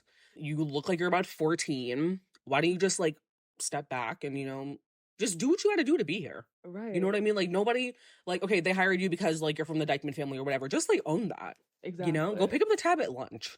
And, like, you brought in Neutrogena, okay? Sure. When they were talking about Neutrogena, I was like, hold on. I was like, they didn't just invent Neutrogena in 2003? He is the one that invented the splashing the water on your face in the commercial. Yeah. He was in that LA office. He was like, hold on. Get me water. Get me a spray bottle or some shit. Also, when he tried to bring in, him trying and failing to be good at his job was so funny, because when he tried to bring in the Admiral television account and they were like, why would they want to market to Black people? Like, he was like reading the Jet magazine. Did you see that picture of him with, like, the hat on? I literally post that every Black History Month. I'm like, okay, civil rights icon Pete Campbell. Oh, Jesus. Oh, God. Oh, my God. I have to, like, readjust. Okay. This came to mind also while I was rewatching. The reveal of Don Draper as actually being Dick Whitman. Was it a gag? I'll say. What do you think? I'll say. Mm-hmm. I think, like, I spoil things for myself, unfortunately. So, like, I Googled Mad Men and I was like, oh, okay, like, I kind of knew what was happening, but it's still like, I don't know. It still just ate a little bit. I liked, like, the build to it, and I think the real gag was when Betty was in his office and she was like, you're lying about your identity, you're not Don Draper. Yeah, I think that was the real gag. She had him by the tie. Yeah. Also, the fact that Pete managed to figure that out before Betty is crazy. But that means he was literally obsessed, because what the fuck do you mean? Going back to my Nicki Minaj theory, because hello, he's basically a Barb. Yeah, stealing his package. That scene where he's like, oh, I'll just leave it on the desk, and then he comes back and swipes it. Oh, man. When he, like, went digging in his trash can in the first episode because remember the doctor brought in the stuff about Lucky Strike, she was like, yeah, it's actually wild and unhealthy, whatever. And he was like, did you tell anyone else about this? And she was like, no. And he's like, okay, so the research actually didn't happen, we're gonna throw it away. And then Pete went and snatched up the papers from his garbage can and then presented the information to Lucky Strike in the pitch meeting. And Don was like, I know that you got that shit out of my garbage can, you little rat. Yeah, he actually is very Barb-coded. Like, he would definitely be on Stan Twitter, like, doxing people. Being like, this is their social security, and this is her American Express card number. He was the original Nepo baby and the original Stan. Absolutely. Because the fact that he was like, he really tried to dox Don, his coworker. And it didn't work. Like, he wasn't even good at that. Like, yeah. I'll give him his flowers, though. He's a fun character. Yeah. Little Kim and Nicki Minaj. When you texted that to me, I think I was like at work. No, that was when I couldn't see. And I listened to the voice memo and I was like laughing really hard. That was really good. Your mind is just incredible. Thank you. Neutrogena was his itty bitty piggy. I'm trying to imagine peak. Like I need like an AI cover of him being like, "I'm Nicki Minaj, Nicki Lewinsky, Nicki the Ninja, Nicki the Boss, Nicki the Howard coopurrr." Be like, I mean, I don't even know why you girls bother at this point. The fact that he and Don did not diss each other and write diss tracks to one another is really beyond me. But it's just because Don is a classy guy. He does not care. I actually literally have stolen someone's identity, so I have bigger fish to fry. Right. Who would you say is your favorite Mad Men bad bitch? I'm really like a Megan gal. I just think when she got to the show, because it was like kind of random. I didn't see her coming. And then they're like, "Oh, we're getting married." I was like, and then it was like, you know, now he has this like cunty uptown apartment and she's, you know, singing Zooby Zoo and shit. And she's, I don't know, I was like, she ate. She's like fashionable and fucking French Canadian and shit. Like, yeah, just yum. I love her. The way that they integrated her into the show was so like, because like she was there and it was like, oh, like she's pretty, and like it just really was like nothing to think about. Right. And then Don was like, "Do you want to come with me to California?" Right, to watch and then my kids. Yeah. And then proposed to her. Honestly, she's just like me. Yeah. I love an attractive man with children. Absolutely. I would have done the same thing. And money? So, yeah. Oh my God, when Joan was like telling her young husband about it, which another person I hate, Greg. Fuck Greg. Fuck Greg. Also, why is every man named Greg on TV terrible? Oh my God. Greg from White Lotus. Cousin Greg. Oh. Cousin Greg. They tried to shoot me for that. They tried to bomb my apartment for that. Yeah, they tried to swat you because you said Cousin Greg did not give. Yeah. But oh my God, so I guess after Dawn and Megan came back and they're like, "We're married," which I would have liked to have seen that wedding, but they probably just got married at the courthouse. When Joan is on the phone with Greg while he's away at fucking Korea or wherever he's stationed, and she was like, "Yeah," and she's 25, as if that's news. I was like, "Oh, okay." She kind of spilled. Ate her up. Ooh. Yeah. Joan, that's another one of my girly pops. Like, it's like, duh, it's already written. Like, I feel like I don't even have to mention her. But, like, if we will, I will. It's like, Joan is, like, you know, the first, like, woman that we see in the office with, like, power. And we get to, like, see how, like, watching her is, like, very cool because you get to see how, you know, like someone in like the steno pool, the secretary like thing becomes like a wife, and then like you know, and it's like the way that like her like, you know, marriage story like contrasts from like Trudy Campbell and like all the other like marriages. I don't know, I think she's the doll. And I also love a big fat ass, and so like, that's why I'm a Roger Sterling. He's like, I'm like a Roger Sterling stellium. I don't know. Because, hey, I don't know. I mean, she's so hot. I don't know. I'd be their third. Down. Oh my God, yeah. Yeah. Absolutely. Yeah. She's mother. She mothered, I'm afraid. So hard. I was gonna say Peggy's lesbian friend, who was also in Girls. She plays Shosh in Girls. I forget her name. Yes. Yes. Like licking Peggy's face. Like, because it's like those guys that worked in the office, like, I don't remember all their names, but it's like they were just so stupid, and they were like so easily like, they were so easily gagged because they were just like, you know, I don't know. Boring white men. They were boring and, you know, loserish, and yeah. Who are yours?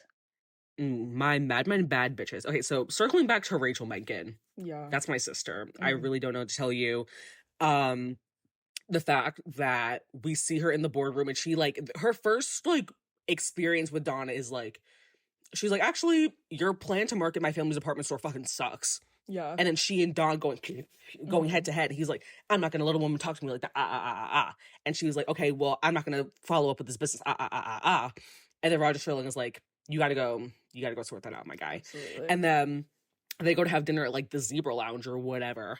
And I admire her for like a lot of reasons, but I really admire that she really is like the first introduction to the fact that like this facade that Dawn puts on is not really who he is, and she's the first person to clock it in the entire series. And I think that's really interesting because she met him all of twice. Right. That was her second time meeting him, and she saw right through him and she read him down. She was like, yeah, I know that you know what it feels like to be out of place and to be disconnected. Yeah. Yeah. And then I also kind of love like a power, like enemies to lovers kind of moment. And I really liked their relationship, even though like he was married or whatever, but like they were sexy, they're both rich, they're both brunette, she's Jewish, she runs her family's department store. And yeah, I don't know, she mothered, she had good looks, She did have she had cute great outfits. outfits. Like, Dawn is like so interesting about when he chooses to disclose information, because the fact that they were literally like post-coital on her couch, and she was like, what's the tea on your parents? And he was like, yeah, my mom was a prostitute and she died giving birth to me, and my dad got kicked in the face by a horse and died. And yeah, just like just casually shared. But when Betty asked if he had a nanny when he was a kid, he was like, it's like sex and politics, you don't bring it up. That's the mother of your fucking children, bitch. Right. That is the mother of your children. But yeah, Rachel Lincoln, that's my sister, a bad bitch down. I don't know. I think she's a severely underrated Mad Men character. Very She's my much girl. so. I think it's because Yeah. it was like she was like restricted to the first season. And I think that a lot of people are always like, oh, it's like the fourth and fifth season when Mad Men gets really good. But it's like Mad Men was good from the top. Yeah. Let's start there. Yeah. She came out the gate swinging. But yeah, she ate. Yeah. Yeah, she was just so cunty, like, Totally. and the way that she was not afraid to step to any of the men in the boardroom, right, and like and defend herself. I was like, yeah, she's kind of that girl. Some other bad bitches, Dr. Faye Miller, another woman that was like actually like and that's the thing about Rachel, I think, as well, is that she was actually at Dawn's level, but because of who Dawn is as a person, he can't actually have somebody who's on his level, like emotionally and like professionally, I guess. But I thought she was beautiful and cool. When he called and told her that he got engaged or married or whatever, and she was like, yeah, you only like the beginnings of things, I was like, oh, clocked him. She ate him right up. Jane Sterling, because I don't know, I love Joan, but she kind of, what's the word I'm looking for? She essentially like broke Joan's ankles. Like she was like, oh, and like took her man. And honestly, I kind of have to respect that. Like it was very much city girl behavior. Right. And it's because she was all Joan like 22 years old. Him for what? Years. She was literally the Natasha of Mad Men. Just the young brunette girl who swooped him up. And I kind of have to respect her for that. I don't know. And that scene, outfits. Yeah. There's like a thing where she's wearing like a hat, like it's like those. Yes. Those, and it's like a black and white dress, right? Yes. And I'm yes, like, yeah, that was delish. Queen. Yeah, and then that like standoff that they had when Jane came back to the office after she and Roger got married, she was like, yeah, I just get a nosebleed every time I go above 86th Street, you know what I mean? And she just rubbing Joan's nose in it that she was married to Roger and Joan was not. I don't know. I love a city girl. I'll give it city to girl her. I'll give it to her. She said, I'm actually gonna work at this job for a total of 3 months before bagging my boss. Right. The little Sterling and Sterling Cooper. Good for her. I was gonna say last bad bitch, Helen Bishop. Yeah, I mean, just like slapping Betty Draper across the face in the middle of Whole Foods. Yeah, like she ate that. Being unmarried and wearing pants and fucking just having like, it's like the whole neighborhood is like desperate to know your tea. You all up in like what are they, upstate? Like all of this, everyone wants to know all your things because you're gagging them. You're giving them this experience of womanhood that they've literally never had access to. Like, Mhm. yeah, she ate. Yeah. Oh my God. In the episode with Sally's birthday party, when I guess it was Francine's husband, who he was kind of sexy. I think his name was like Ernie or some shit. I don't fucking know. Mm-hmm. But he went up to Helen Bishop and he was like, hey, well, if you ever need somebody to like throw the ball around with your son, or take him to the beach or whatever. And Helen Bishop was like, yeah. And I suppose, I'll start coming along to the beach with you. And then, you know, one day you'll come drive us home and it'll be raining. And then you can walk me inside with an umbrella and we'll laugh about all the funny stuff the kids did at the beach that day. And he was like, well, I just don't want you to get the impression that I was suggesting that I was suggesting something that I wasn't actually suggesting, whatever. And I'm just like, Mm. I'm like, I have your tea. I know what you're doing She there. absolutely did. Um, Right. and her red lip, I'm just like, she Oh, ate yeah. that. Like, I'm sorry. Hmm. Like, and also just, what's the girl's name? She was in Scandal. And Yes. I love seeing people from some shows in other shows. Hmm. So that was fun She's too. Queenie. Oh, and the fact that she had red hair Yeah. and her and Joan both had red hair and they were both subversive. Ooh, Oh, wow. come on, Write that down. casting. Write that down. Oh my Come on, god. English. Yes. She was so Queenie. I loved her. Also, yeah, she slapped Betty in the face because Betty gave Glenn her hair, right? That's why she slapped her? Or was it Well, it something was else? like Betty gave Glenn her hair, and then Okay. she like confronted her about it, and she said Okay. like Betty said some shit Hmm. to Helen, and then she slapped her across the face. Damn. Or wait, did Betty slap her? I think she slapped Betty. And I feel like Betty made some slick comment about her being a single mom. Or like, oh, she's like, don't get me involved in like your family affairs or some shit. Yeah. Somebody got slapped, and it was really Yeah. funny and cool. So Yeah. In the grocery store in the like, 1960s, woo chow. oh, I'm surprised it wasn't in the newspaper. oh my god. Um, Okay. Iconic Mad Men storylines. I'm gonna say Zooby Zooby Zoo. I feel like for one thing, like it's like also just that whole episode, like where we're just like Hmm. introducing this new era of Yeah. Don Draper Hmm. who's got a new wife, and like all of that, but then still seeing like the I don't know, like the disconnect, the discomfort, like even though he's Yes. like with this new person and he's Hmm. starting fresh, like there's still so much that they will never be able to like see eye to eye on, and you see that like Exactly. very early in their relationship, and like Hmm. her being like, I'm gonna put on this cunty little dress and I'm gonna do this performance in front of all your friends because this is how I think you'll be happy with this, and like him being like, I fucking hate you for serving cunt at my birthday. um It's yeah. very Kendall Roy of him. Oh. I need them like in character doing like a round table. I don't know. Yes. But yeah, I don't know. I just thought it was really interesting, and I just love how like I don't know, the season openers to me are really good because they just like Yes. they're like, this is where we are right now. And they do Hmm. it without just being like, ah, Dawn and Megan don't really see eye to eye. It's like, oh, they have this like beautiful relationship. Everyone's like, oh my god, they're so cute, but it's like there's the cracks. Look at the Hmm. cracks. Make sure you see Yeah. them because they're only gonna get bigger. Like this is only the foundation. They've been together what, Exactly. 3 months? Yeah, Hmm. so good. Is that the episode where Paul has a black girlfriend and he brings her to the party? I think that's earlier. Okay. I think Okay. that's earlier.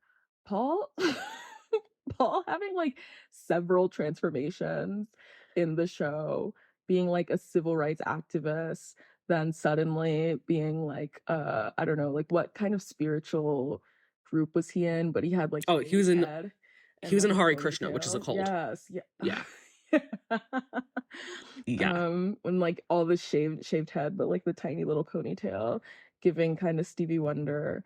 Um, Shout out to Stevie.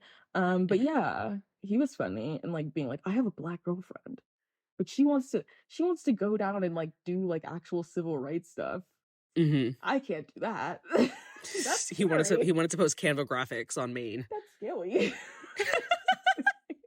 Exactly. He's like he posted a black square and was like, my Hmm. girlfriend's black.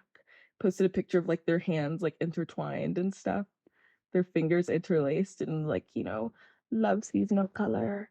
I just yeah. That's funny. Also, just the fact that he was like, you know what, let's bring her to the party. Right. Because literally from the first episode, like, we are new to Sterling Cooper. The racism is very apparent. The anti-Semitism was like just right, you know, it was right in your face. And Paul Kinsey's dumbass was like, actually, I'm gonna bring my dark-skinned black girlfriend to my work event where she's gonna be the only black person there because I'm progressive. Like, sir. I'm gonna make her stick out like a sore thumb. Everyone's gonna come up to her and like ask her shit and like, he was like, I'm not thinking about you. Empathy for you? Right. My prop? No. Oh. Also, like, Lane Pryce's black girlfriend, who's literally fucking what's her name from 3LW. No, she's not. Yes, she is. Naturi Naughton, or I forget how to say it. Shorty from Power. Yes, the bunny, and he introduces his dad. Lane Pryce. Let's say something about Lane Pryce. Yeah, I don't know. He's kind of giving cousin. He's giving uncle. Like, I fuck with him very heavily. Yeah, and his wife was literally Miss Honey. Yeah, he was just so awkward sometimes. Like, he really he just gave me really bad secondhand embarrassment sometimes. He was such a like, because why would you introduce the black Playboy bunny to your dad? As she's like serving him a Mai Tai. Right. In her bunny costume. Like, at the fucking brothel or wherever they were. Yeah, just deeply unserious. Oh my god, him killing himself in his office was crazy. Insane. Crazy. Like, whew. Everyone, like, people are coming back from lunch and you're just dead.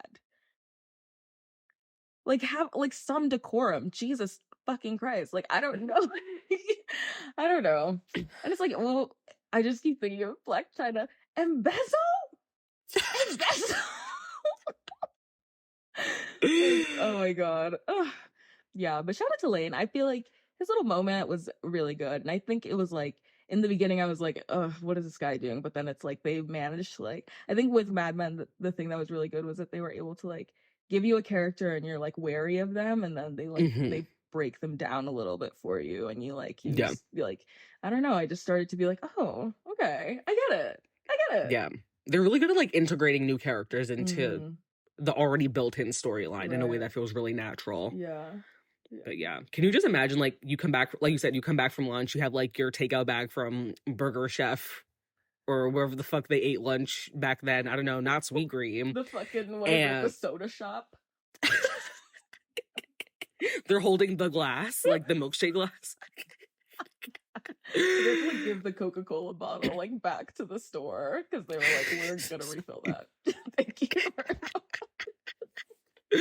And they're like, yeah, the partner of the company actually just killed himself in his office. Oh my god. Like, that's so fucked up. And it's like, yeah. How, I don't know, they'll just, like, be, like, such a day ruiner. Like, oh my god, now I have to go back to work. Now I have to go back to the typewriter. Someone's dead.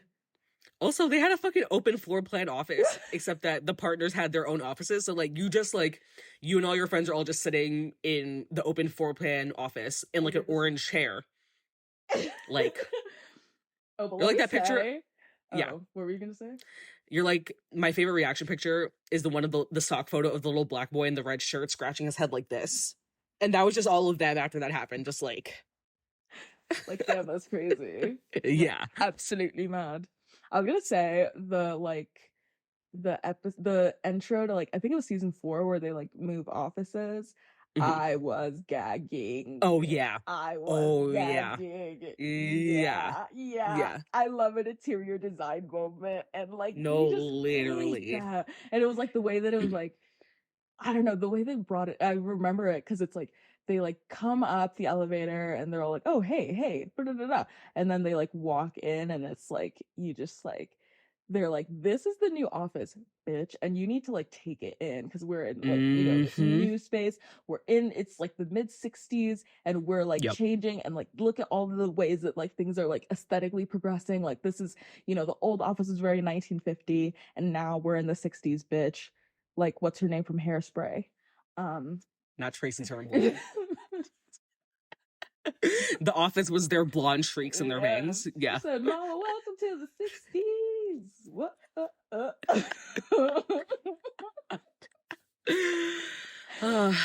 I loved it. I loved it. Oh, Mad Men. What about So you? What's a much. good storyline?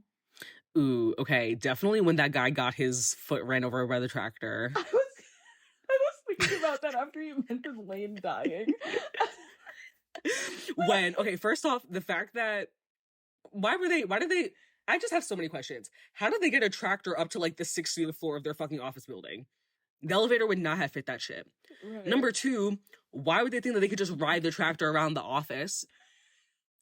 Number three, They're all sloshed. I just like you said, like decorum.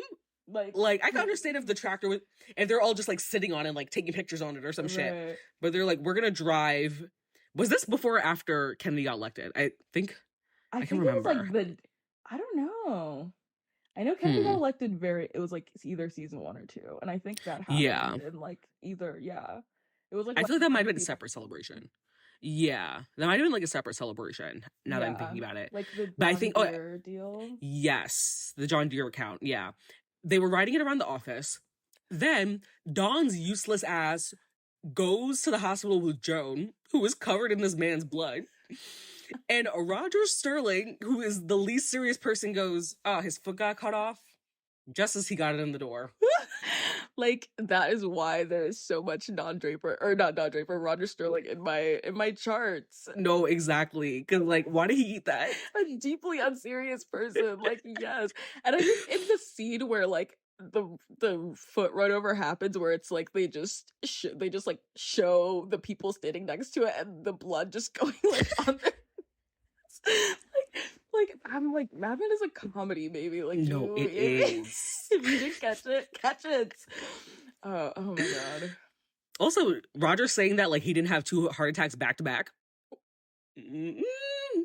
Oh my god. I don't, because you were about to be on your way out the door, so I don't really know. Hooking up with some other girl and her sister. Those twins that they were trying to, those twin models, right, over Labor Day weekend or some shit. Oh my god. When he was like, Mirabelle, and then Dawn slaps him across the face and goes, Mona, your wife's name is Mona. I was like, it's just too good. Like, it's just good TV. It's just good fucking TV. When I guess Roger tried to make a move on Betty, and then the next day Dawn took him out to lunch and loaded him up with oysters and martinis, and they paid the elevator guy to say the elevator was broken and they had to go up 30 flights of stairs, and he puked in front of whoever they were supposed to meet. I said, okay, Petty King. You know what? I love it. Yeah, honestly, he really... Also, do you know how petty you have to be that you also had to commit to going up the 30 flights of stairs? Right. He, like, hydrated. He was, like... Yeah. However they fucking hydrated in the 60s, I guess. They put his face in front of the water hose. But, like... yeah. He was doing his lunges in the bathroom. Absolutely. And I was like, you're, like, sucking down oysters, like, several rounds. Jesus. I can do, like, one thing of oysters, and I'm like... It's inside of me. I hate it. Like, they're just like going like round for round. Like, oh my god. No, literally. Gluttony. Okay. And he just like immediately throws up, and they're all just like, Jesus fucking Christ. And it's like, he's unfireable. So it's just like, damn, that's really stupid. Why would you do that? He ate. I'm gonna say Don petty as hell. Messy king. Messy king. He was like, I'm gonna steal identities, and I'm actually just gonna be a bitch, because Don Draper literally I just made him up. Right. So... He's like, this is my new person. That's his Sasha Fierce.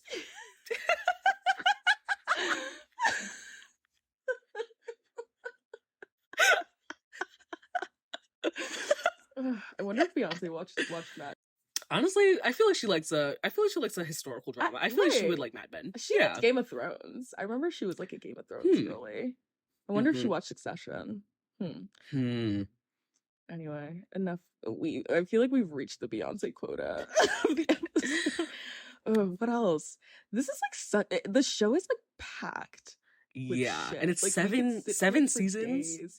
Yes. Like, we don't get, because TV shows don't make it past the second fucking season anymore. I'm trying to think of more iconic storylines. Peggy smoking weed for the first time was pretty funny. What else? Jones sleeping with the dude from Jaguar to secure the account was crazy work. Absolutely insane work. Mad. I feel like there was another one that came to mind, but it's escaping me right now. Oh, this is like not funny, but when Adam came to see Dawn, he's like, "Get the fuck out. I don't know who you are." Oh, that's sad though. Oh my god. It was sad, but like him trying to convince his brother that he knew him at the diner or whatever, and then he's like, "I'm literally gonna write you a check so that you'll go away." Yeah. Please. So sad. Damn. It's fucked up. Yeah. But also it was like, okay, like it was fucked up. But also I'm kind of team Dawn because it's like, you see that I'm out here living a different life. Right. Why are you making shit hot? Right. Read the room. And for what? You want to meet my wife and kids? What the fuck do you think is gonna happen? Right. If I do you want to explain to them? Do you want to explain to them that I'm not Don Draper? Like, come on. Right. And it's like you didn't think I existed for months, for years. Let's go back to this, babe. Yeah, exactly. I don't know. He could have read the room some more, and I just don't know what he was expecting. And I feel this like is not This Is Us. Like, what did he think was gonna happen there? They were gonna do like a flashback season, and then they were like, he was gonna like connect to him, or I don't know. But I think one of the things about Mad Men that's like great is, or not great, but it's like it's very like to the point, you know. It's not like dancing around, like, you know, people were fucking mentally fucked and they didn't have anything to do about it except drink schnapps and fucking smoke a pack of fucking Marlboros. Like, you know, it's like there was the girlies were not going to therapy, and if they were going to therapy, the therapist was calling their husband to tell them everything they fucking said in the fucking therapy session. Insane. That was so insane. I was pissed. She has the mind of a child. Excuse me? Bro, she's like 27 and has 2 kids. Like, let's save her. She's literally a Utah Mormon mom. Literally. It's giving Sophie Turner. Like, and getting divorced. Exciting. Yeah. Should we discuss iconic Mad Men ad campaigns? Of course. I mean, I always bring up It's Toasted. I think that it's the funniest shit ever. Like, I don't know why. It's just like he was like he was really grasping at straws there. Like, because Lee, what was it? I almost called him Lee Harvey Oswald. Lee Gardner Jr. and Sr. They fully were like, yeah, we're gonna take our business somewhere else. And he was like, it's toasted. Like, they were like, hold on, he's cooking. They're like, hold on. No, Don was like that video. He was like, wait, listen. Oh my god. Yeah. I love It's Toasted. Yeah. What else? I said like Basket of Kisses, like, you know, Peggy's little debut. That was cute. Certified classic. That's a classic. Yeah. What else? What about you? Okay, the Kodak carousel. Oof. I, even at 16 years old or 15 or however fucking old I was, I saw that scene in season 1 and I was like, this show is something different. Like, it moved me. It it moved me for sure. In the pictures and like the story, that man, he can tell a story. What can I say? Like, and that's his life, is literally just him making up stories and telling them. Yeah. I liked Bethlehem Steel. What was that, like your city's like made of, like Pittsburgh, brought to you by Bethlehem I think Steel? So. I liked that episode. I liked how they were like, he was like, I don't like it. And they were like, well, stay another night in the city and drink. And he was like, I don't like drinking. And I don't like New York. So actually convinced me to stay. Yeah. I loved that. I'm gonna say Bye Bye Birdie. Bye Bye Sugar. Salvatore Romano and his wife. Sal was a I king. love the gays. Let me Me tell too. ya. He The fact was that that one shorty in the office did not know that he was gay, and she was like so into him, and he was just like, "Baby, look at me." It was never gonna work out. And his wife being fucking April Kepner from fucking Grey's Anatomy, like, ugh. poor girl. The moment when like he's doing the bye bye birdie dance in his pajamas in their bedroom, and you can see the wheels turning, and she's like, "This nigga's gay." Right. Like, Her smile falls, and she's like, oh my god. Because he's like, and then she turns around and da da da da. He's like, this is literally a gay after watching Gaga. Like, this is that was literally their Charlie XCX. this is literally after the 2009 paparazzi performance at the VMAs where she was like bleeding and shit. Everyone recalling that was the same thing. Yes. What else did I like? I really liked, okay, the fact that Conrad Hilton was a character in Mad Men is so wild to me. Yes. But the work that they did on the Hilton campaigns too, like they really, and then like they were like traveling and stuff. So like I was like, okay, I love a location based episode. I also liked all of the work they did for Samsonite. I will say, this came to mind, them having Heinz as a client, like I realize it's a big deal because I can't think of another ketchup brand in 2023. But when it got to the point where they were trying to advertise the Heinz canned beans, I just could not take them seriously. Like all I could think of was this nigga eating beans. Like I was like, you guys are literally arguing about a can of beans. Like, shut up. Like, and they're like, oh, like the beans can be dancing and doing a ballet. I'm like, they're literally doing civil rights outside. Like they're lighting cars on fire outside, and you guys are in this building arguing about a commercial for beans. Like, they just pissed me off so bad with that shit. Megan ate that though. Yeah. You know. What the fuck was even the tagline? I don't know, but she was like, you know, even in the future when we all live in outer space, they're gonna be eating beans. I'm like, they're not gonna be eating fucking beans in the fucking future in that fucking outer space. That's not gonna be sustainable. Okay, they're gonna probably be eating some powdered shit. What the fuck do you mean? You think they're going up to space with cans? And that's why she became an cans actress. of beans? Like, please be so fucking serious. That episode just made me so angry because it's like, you guys are doing way too fucking much. Like, I'm studying for the Regents, and you guys are getting red in the face about Heinz beans right now. Oh my god. Like, it was just unserious behavior. I like the ketchup ones though.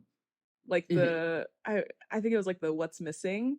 And it was like they had like the burger, the fries, all that stuff. And then I think Peggy had a good one, but I forget. Yeah. Ooh, I was gonna say the popsicles. Ooh, yeah. Yeah. Yeah. Yeah. Miss Peggy chewed, I'm afraid. Yeah. Yeah. She ate that. She had the pen. Yeah. It was on fire. She was hooked. They just had so many good ones. Like, I was looking at a list of them earlier this week, and I was like, damn, they honestly, like, because imagine not only are you a writer for TV, but you also have to write these fake ad campaigns for these fake characters, and they have to be good. Like, they really did what they had to do, I'm afraid. Yeah. And it's like they have to like compete with like reality. Like they still have to, and they have to like make it, they can't just be like outlandish and weird. Like they have to like fit into the ads and the way they were, like, you know, the fucking lemon ad, how everyone was like gagged because they were like, excuse me, minimalism? Are you kidding me? Are you kidding me? Like nowadays, the way the lemon ad had everyone gagged, I'm like, you can't open a Vogue without seeing that ad 70 different variations. Yeah. I also just loved the Cure for the Common Breakfast. I think being sloshed and being like, hold on, I got it. Okay, I love that episode, and that actually is one of my favorite scenes of Mad Men, I think, in the whole show. I love the fact that they were trying to hire Jane Sterling's like third cousin or some shit, and his portfolio was all the same thing, but he just switched the last word. That was real as fuck. And then when they were like, once again, like with Lucky Strike, he was like just trying to like spit something out. Right. And then he was just of course he spat out the stupid thing that Jane's cousin said. Right. You know, I did really like and it's funny because he just said it so offhand when he was like, life, its sweetness never ends. I was like, ooh. Eat that. He I like of, to eat life by the bowl full. Sue me. He kind of, yep. I liked it. Yeah. King.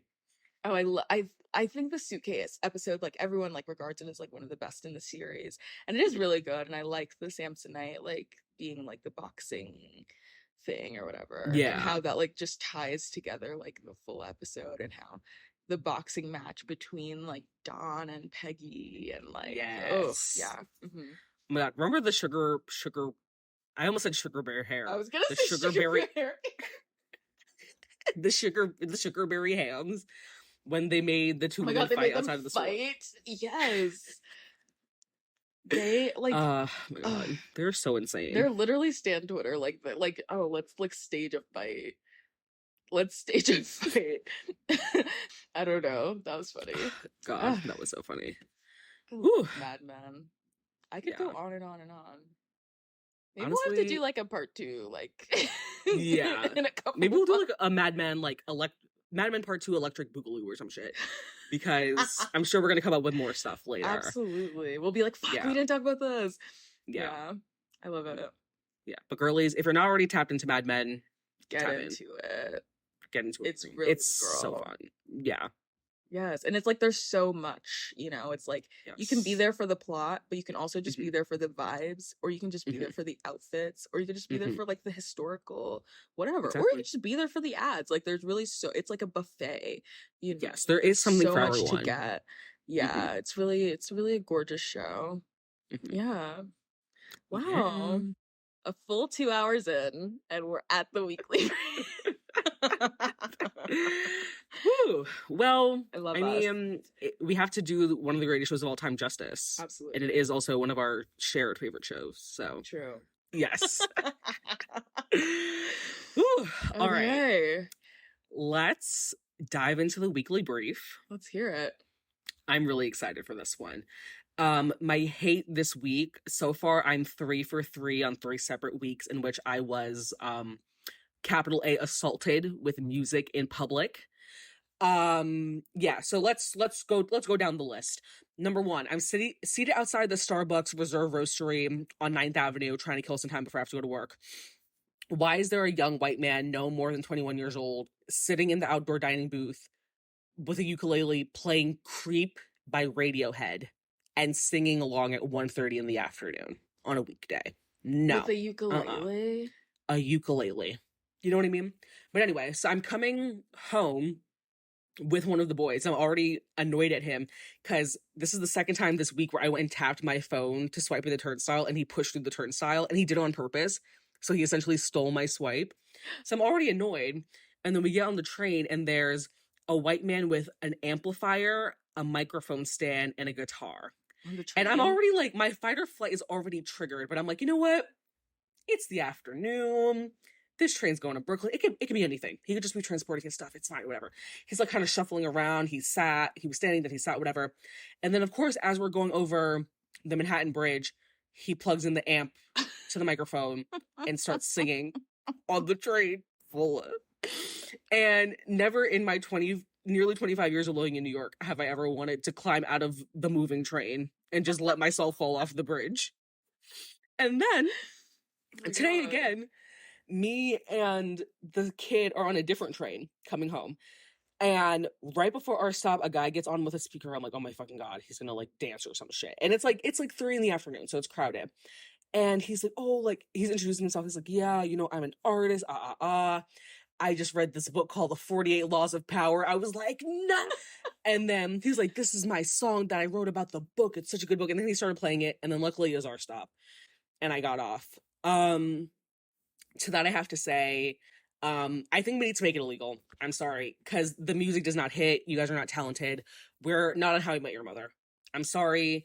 And it's just so disruptive because like, I don't know. It kind of is akin to like, people who masturbate on the train. Like, you just want attention so badly.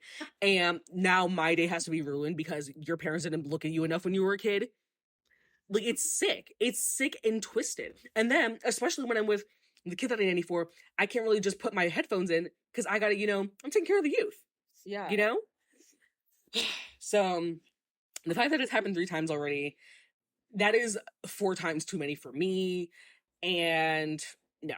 It has to end. No, they're going like third when the draft comes back because you guys cannot be doing this. You're not Billy Joel.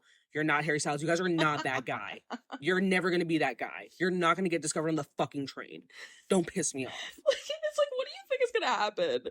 You're like on the train and then like Jay-Z like pulls off his hood and he's like, oh yeah, brother. This is their boy math. They're like, yeah, I'm going to get on the train. I'm going to get discovered by someone at Rock Nation. Like, be so serious right now. It's like there's so many more effective ways to get discovered. Literally just post a TikTok. And if you're actually good, like being on the train and pissing people off, it's not gonna do the trick anymore. Right. Maybe in fact, in the 80s. Exactly. And what if I did work at Rock Nation? I'm definitely not signing somebody who thinks it's appropriate to disrupt the train at 3:30 in the afternoon. The 48 fucking laws of power. Are you kidding me? Of all the things to write songs about. Literally the early fall breeze. You could write about that. Fucking 48 laws of fucking power. I can't. Like I said, they used to work in advertising and provide for their whole families. Right. And now they're disrupting my commute on the train. It's really nasty. I was gonna say, if like train performers should have to get like a permit, or at least like male train performers, like they should have to audition like an American Idol in front of like a panel, and then if they are able to like perform on the train, they have like a little sticker that they wear or something. Mm-hmm. Yeah. I agree. I will say though, I was on my way home a couple nights ago and there was like these 3 or 4 teenage black boys, and I think 2 of them were holding violins, one of them was holding a cello, one of them was holding some other instrument, and they were playing music on the train late at night, and I was like, it was honestly really pleasant. Like, it was really sweet. Like, they were playing some jazz music, and I was like, see, I would give them a record deal. You know, I would scoop them up. I would invest in their careers. Right. You know what I mean? Because it was actually like, it added to the ambiance. It was late at night. It was raining. Like, it was actually really wholesome and really sweet. And it's like, but it's not like it was like a busy like commute. Like everyone's trying to get somewhere and the train's packed and blah blah blah. Exactly. Yeah. And I think they were just simply, coming home from like band practice or wherever they were. And it was really wholesome. So I'm not like anti the arts, you know what I mean? I just need us all to read the room. And also I think we need to be better at assessing our strengths and weaknesses. And for a lot of y'all, you need to reassess the weaknesses because it's not giving. My loves this week, I forgot this last episode, chocolate chip cookies with sea salt. I hope whoever came up with that shit gets their pussy ate from front to back every single day for the rest of eternity. It's too good. And also, I know that Carmi wishes that he came up with that. Like, he was like shaking and trembling. Yeah, I know he definitely like punched a hole in the wall because he didn't come up with putting sea salt on a chocolate chip cookie. Fuck. He's like, Marcus. Because like he literally made Richie's girlfriend Sprite. Right. But he didn't think to put sea salt on a chocolate chip cookie. Greatest chef in the world. Yeah. Right. My last love for the week right now is I'm on NFL TikTok, which I've been talking to pretty much everyone who will listen about. It's like specifically like mic'd up NFL TikTok. So like they're like on in practice or in games with their mics on. And you get to just see them like not playing. And I think it's really cute and I think it's really wholesome. And their social media teams are like doing a good job of putting up that content, and it's like endearing me to them. And I'm specifically into the Jets because I'm a New York girly, and also the first video that I got on there, it was a clip from Hard Knocks, which is basically they follow an NFL team in the training camp season before each season, and this year they're following the Jets, and there's this clip where the defensive lineman Solomon Thomas is talking to the D-line, and he's like, yeah, I want to take all of y'all to MJ the Musical if everybody wants to go. And one of them is like, nigga, I do not want to go there. And the other one is like, remember when you said that and they're like best friends. So the other guy, his name is Tanzel Smart. He was like, remember when you said that you didn't want to take me to a Broadway show? And Solomon Thomas was like, okay, well, I said that because I feel like you're going to be talking during the play, and I really want you to respect the performers. And I was like, oh my God. And then, no. Yeah, he's like, yeah, I really want you to respect the performers. And then Tanzel Smart is like, do you guys hear this? He's like, I want to go to a Broadway play. I want to eat a charcuterie board. Like, what the fuck? And it was like so sweet and wholesome. And then I was like, who's Mr. I want to respect the performers? Like, yeah. And so Solomon Thomas, if you're listening to this somehow, I don't know. I did my research. He's a Virgo. Ooh. Went to Stanford. Oh, wow. Which I don't. That's pretty good for a football player. Not one to play, but right. Right. He is a white mom biracial, but the fact that he's a millionaire and went to Stanford and a Virgo, like I think I can look the other way. The Zendaya properties, I think, like exactly cancel a lot of that. Exactly. Yeah. Mm-hmm. But yeah, I need him. Like I haven't had like a good like a fictional crush in a while, or like a good like imaginary crush in a while, and I need him so bad. And honestly, once I get on Ryan 1.5 years, Inshallah. yeah. Oh, yeah, for sure. And yeah. I don't know. What did my parents come here for if not for me to marry a professional athlete? So real. And you like, know what I mean? As a wag, you would eat that, I feel. Like can you the me bag in my matching the Okay, me in the 30-inch jet black bust down with the dark olive Telfar bag I was at gonna say MetLife dark Stadium. Like, just right. Yeah. Exactly. Yeah. And so yeah, I'm just really into the NFL right now. The NFL as a concept is just so crazy to me. I've been like historically anti-NFL because the idea of like a bunch of rich white oligarchs owning teams of black people and like forcing them to play a sport that damages their brain is like kind of scary to me. But my opinion is slowly being changed. Like I do still believe that, but also I'm warming up to it a little bit. And also the fact that they invest like all of this time and energy and money because they're like, oh, like we want to win the Super Bowl. The Super Bowl is fucking fake. Right. They literally made that shit up. And if we actually taxed billionaires appropriately, maybe we would have a functioning society and no Super Bowl. But hey. And then also Aaron Rodgers got signed to the New York Jets this year, and he tore his Achilles heel or whatever last week, like 2 games into the season or some shit. And it's just so wild to me because like he's 40 years old. Like nigga, it's time for jazz. And also he dated Olivia Munn. Yeah. He's wild, just like he's like he does like ayahuasca, but he's like anti-vaccine and stuff. He was engaged to Shailene Woodley. And oh my God. I'm just imagining, I'm like, okay, imagine you're like a 22-year-old black boy, you just got signed to the NFL, and your fucking coworker is Aaron Rodgers.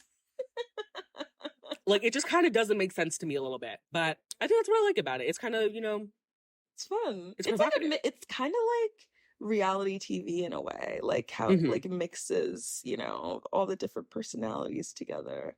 I was like, people were saying like sports are literally just boy reality TV, and I was like, yeah, because they're like, oh my God, what did he say? Oh my God, now he's out for the season. It's just literally like Real Housewives. Exactly. Yeah. Shout out to the Super Bowl. I feel like America is never going to get rid of the Super Bowl. They need to sell wings. And it's like, they're like, we have to get these out of here, and also just like pizza and Doritos. My family was like never a sports family, but I want my family to be a sports family one day, so I have to figure out how I'm going to like make that happen for myself. But I would love to go to a Super Bowl party next year. Maybe like a straight white Super Bowl party. Like I'm trying to eat some wings. I'm trying to have Domino's I did not pay for. Exactly. I want a little dip moment. We need to find, I think like that needs to be a mission for the winter, is like find white people. Yes. That we can go to their house for this. Yes. Maybe like Brooklyn white people, so they'll like have snacks from like, like Whole Foods and shit. Yeah. Like rich Brooklyn. Yeah. Add it to the list. Let's write it down in the Google Doc. Yeah, but that's pretty much all I've got this week. Yeah. For the weekly brief. Nice. Well, again, let's start with hate. I feel like I always just have like a series of little hates that just like shit that pissed me off in the last 2 weeks. Number 1, the kids can't read discourse. There's like the person who made the TikTok, the teacher who was like, the kids are in 7th grade and they're reading at a 4th grade level, and it's really fucked up. And like, I understand that. And I do think that like, I've been screaming from the rooftops that this is an issue, that people like are like young people on social media are like not doing reading comprehension. And it's like, they physically can't. It's not that they don't want to, they can't. Hmm. And like now that it's like being like more of like a discourse conversation, everyone has their little 2 cents and they're like, oh well, blah, blah, blah, blah, blah, this is why the COVID lockdown, da, da, da, da, da, and all that stuff, and and I'm like, you are one of the people who can't read. Like it's you. You were the child who should have been left behind, who got put all the way through to the 12th grade, and then they gave him a cap and gown. That's you. Yeah. That's you, babe. Yeah. You slipped through the cracks of the system. Hmm. You're literally a victim of George Bush. And now you're tweeting. Now you're tweeting and you're capitalizing every first word, every letter of every word because you don't know. Let's wake that up. Because you like Let's wake proper that up. nouns just didn't sink in for you. Right. You're putting a space before your period. Right. Yeah. Right. And there, and there is you've never You're gotten in it right, your baby. They just defiant indefinitely. right. Lose and loose. Ooh, that one makes my skin hot. Lose and loose make. Oh my god, they're definitely the one that when their family member dies, they put, you'll always be my angle in heaven. Like they don't even do that. They just do like an emoji, like just the bird and a heart emoji. Yeah, Yeah. like a lot of you send emoji heavy texts because you don't Mhm. have the ability to verbalize things. And now you want to come and talk about why education in America needs to be reformed and how you think it should happen. You tweeted that you think college is useless and that you could learn everything you need to know on YouTube. Why should we listen to you? Right. Why would I listen to you? Ooh. Ugh. It's like, I Yeah. don't know. I just think, and I don't know. I think it just really bothered me because it was like, clearly, like, there is an issue. I'm not denying Hmm. that there isn't an issue. I just feel like, it's like the people, like, we don't, like, people don't understand that they are part of the issue, like that they have Hmm. also like the systems that are failing the kids today have been failing kids for decades. It's just Exactly. that they didn't have a massive fucking pandemic that forced people to stay home for several months that exacerbated the Hmm. issue and made it very clear. There wasn't social Exactly. media for teachers to be like, oh my god, guys, the kids can't fucking read, that's crazy. Hmm. So it's like, yes, all these things seem like they're very relevant to this situation right now, but it's like it's not just the kids of today. It's Exactly. it's been a trickle down thing, okay? Hmm. I don't know. Like, Yeah. yeah, I don't know. And it's like it's just really upsetting like to see like how America is like just, systematically just like destroyed No, we're cooked. education. Like we're fucked. I need everyone to like just digest that. Like there's Yeah. no, like, even if we spend our entire lifetimes like repairing it, it's like the fact is it's going to take our entire lifetimes because there are people in this country who literally don't want children to know how to read. They want everything behind a paywall and they Yeah. want, they just don't care for children's education. They want your kids back in the fucking mines. They Yeah. want your kids fucking Losing fingers. sorting the chicken and making fucking deciding what's gonna be a chicken nugget and what's gonna be a wing. They and and your kids are like, oh well, maybe I should actually do that because honestly I think that getting arts education doesn't really matter. Liberal arts is stupid, and I think that learning history and just discourse in general. Yeah. Discourse in general is just so nasty. And I don't know. It's times like this where I just feel like maybe the conversation around net neutrality needs to be revisited because a lot of people I just don't think need to be engaging with the rest of us online. Teffy tweeted one. She was like, I honestly think that every year you guys should have to take a test to be allowed internet access. And Right. then even then it should be limited because you guys are very dumb. Yeah. Like, It's true. Like it should like literally be like a sliding scale. Like what you score equates to like how much time you get to spend online, unless you are yeah. doing active research, Yeah. looking things up. People don't Yeah. like looking things up and they like speaking with their chests. And it's Hmm. really upsetting and it's really devastating. And like, doing the TikTok stuff and being unable to just mute comments. Um, so people can just write paragraphs and paragraphs of shit, Hmm. run on sentences, nary a comma in sight. Yeah. And it's like I'll sit and like try to like communicate and like have a discussion because I do think that discourse is beneficial. I Hmm. loved a Socratic seminar in school, but at the end of the day, like You it's can't talk like to people who are not willing to listen or right, comprehend. it's like I'm Yeah. trying to do Socratic seminar with a kindergartner. It's not gonna fucking happen. Right. I'm not equipped for this. Mm-mm. And it's like we have the means to communicate. We have the internet. It's great. I think that like, I do love how the world is connected to each other. I like how I can go on TikTok and see what some girl in Singapore is doing, Hmm. like on her day off or whatever. I love that. But it's like the fact that it's like, let's dial it back a bit. Like I think we just advanced too far with technology, and I think we need to Yeah. like just take it a couple ticks back. Let's go to like, I don't know, 2010. I think that Yeah. was a good time technologically. I think everyone Yeah. needs to just spend more time outside. Yeah. Truly. I don't know how we're gonna do it, but I think it's Worldwide Day gonna of Play. just shut down the apps. No Yeah. Twitter for a day. Oh, Worldwide Yeah. Day of Play used to have me pissed, and I'd be right back on Disney Channel. Like, okay, well, I didn't want to watch Dora anyway, Right. so My fuck my you. home channel, honestly, I was a Disney girl. I wasn't a Oh, Nickelodeon yeah, me girl. too. So I was like, when you like switch over to Nickelodeon because Disney's on commercial, and then you're like, Hmm. oh, they're doing Worldwide Day of Play, never mind. Let me go Yeah. back to where I belong. Yeah, but like death to discourse, I think that like instead of having these conversations and screaming into the void that is the internet, why don't you like talk to a friend? Like try that. Right. Try that. Have that discussion with your friend before you write a tweet. Did you see that girl today that was like arguing about pronouns in the email signatures? But her name was Alex with an I. Yeah, so They her were name like, was bitch, Alex with you an I. literally are not like the most non-binaryist. Your name is literally you're giving they she. So Right. And she's like, oh, so like, are we putting like, is this a thing that people are doing now? And not like a genuine like coming from a place of like earnest asking, you know. right, So people were like, girl, you have a gender neutral name. Wouldn't you want to be gendered correctly right. by your peers? And she's like, well, blah, blah, blah, blah. Well, I'm gonna mute this tweet. Why are you guys bringing up my name if I'm talking about pronouns? And I'm like, because you have a gender neutral name, and people Because do need you to know what know. pronouns are fucking referring to?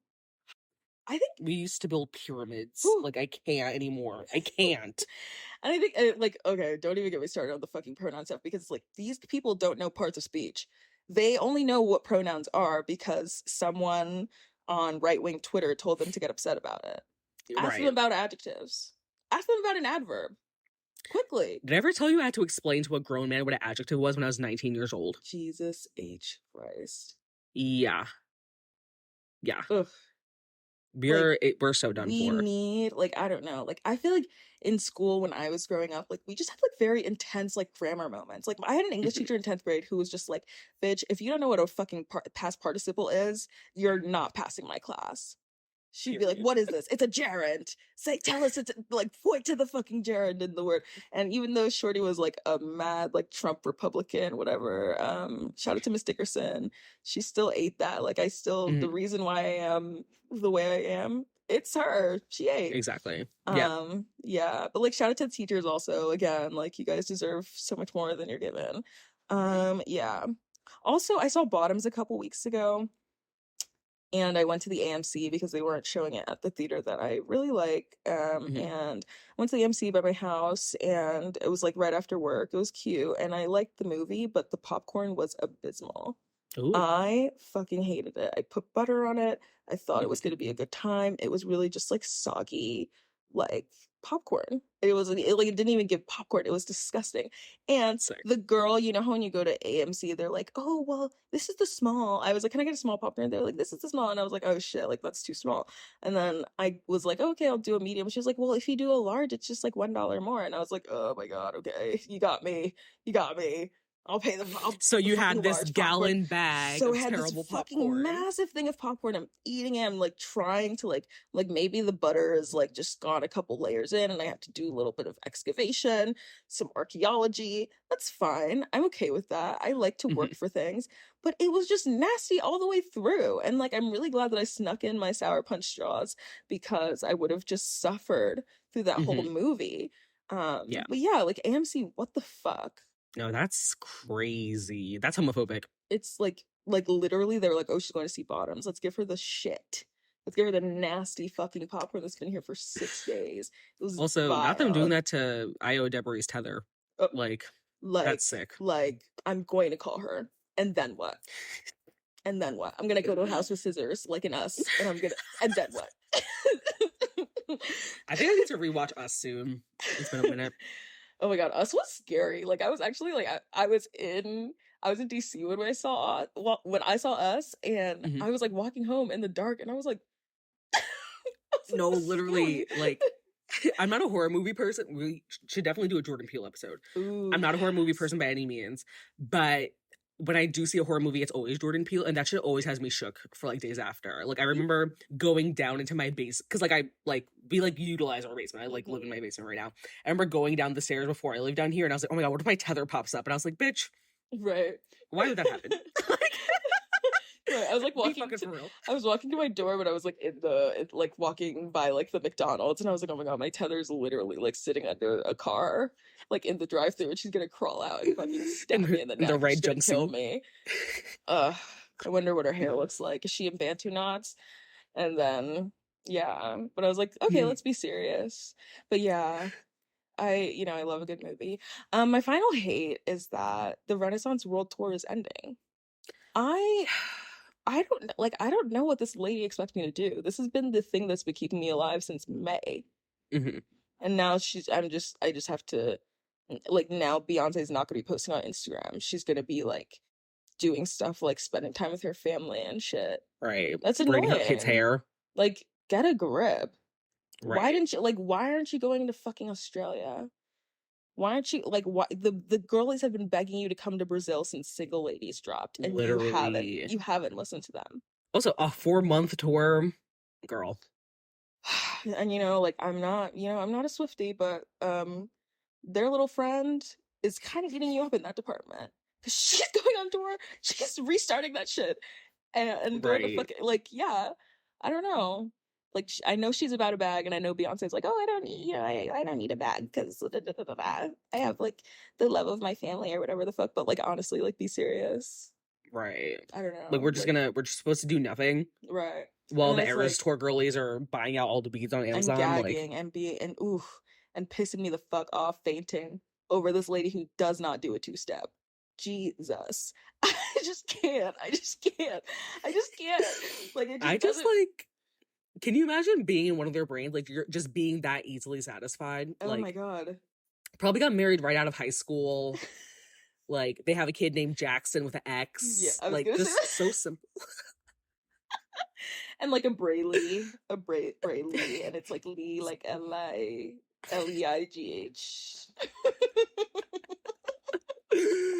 Oh, man. Like, unfortunately, I have insane amounts of taste. It's all the tourists in my chart. Like, I don't know what to tell you. But anyway, speaking of Beyonce, one of my loves is just Megan and Beyonce. Again, I just want to like reiterate, I love women. I love when women, that's the end of the sentence. I Mhm. think that, and Megan in her little videos that she posted when she was like on the tour was just so hot. And I love Oh, you. yeah. I don't know. There's no one is ever gonna make me hate either of them. And I know they just have people just hate on them. And I'm just like, you know what? Do that. But it's never gonna get to me. You're never gonna make Yeah. me hate Megan the fucking Stallion. And you're never gonna make me hate Right. Beyonce. I love them. Shout out to Houston, even though I've Exactly. literally never been there. Me either. And I'm I think the Nigerian. podcast needs to do a Houston trip Houston. one Next time day. Beyonce goes on fucking tour, I'm going to the Houston show, Oh, bitch. yeah. Yeah. I'm gonna be at the Houston show. Yeah. Exactly. My next love is another song. It's Got Me Started by Troye Sivan. Here's the thing. Troye Sivan, I loved his little YouTube era. Like, when the coming out videos were happening in like 2014, his really got to me and like just, I was like, oh my god, like Kurt from Glee, oh my god. That's crazy. That's amazing. Also like yeah, Troy like is a white South African whose family moved to Australia in the mid to late 90s. Like we know what that means. And like apartheid, we know that your parents were like, actually, we love apartheid. We love that shit. Um, but the little song is cute. I like it. Mhm. I like the choreography. I like the Troye Sivan is like, he's like, we're gonna dance. He's like, we're gonna do an 8 count. And yeah, Okay. in a music video, like I feel like I'm trying to think of like music videos, like the girls are not really dancing in music Mhm. videos, The girls aren't really you putting out know? videos anymore. Exactly. And it's like it's not like Mhm. a big moment. It's like, oh, the song's out and the music video's out if you want to see the music video. It used to be like, oh Right. my God, the music video is premiering on like BET and this and that, whatever. Mhm. Um, TRL. Ooh, what a throwback. ooh.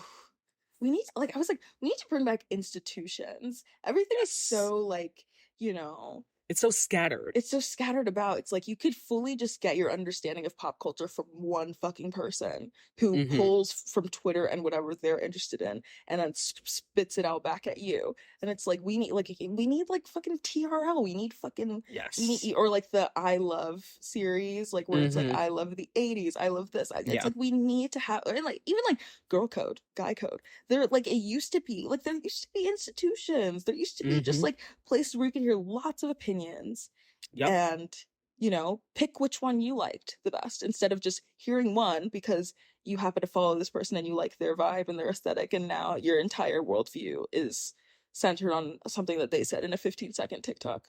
Oop. Oop. Anyway, but it was a cute little bop. Shout out to Troy.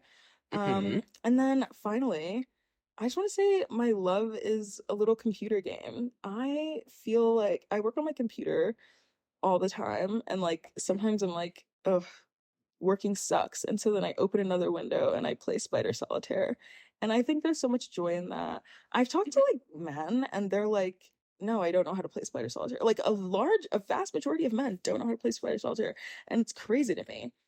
And then also, I have a little group chat with my friend and her mom, and we do Mhm. the New York Times crossword puzzle, like the mini, and then Ooh. we also Mhm. do that game Connections. Mhm. So good. And like we send each other our Ooh. results every day. It's amazing. And I That's just so love a cute. cute little game. I just feel like Yeah. I'm trying to like I'm trying to, especially as we're leaving like the hot months, we're getting to that period where I like think about leaving the house more often because I just get to wear a sweater and like a little coat.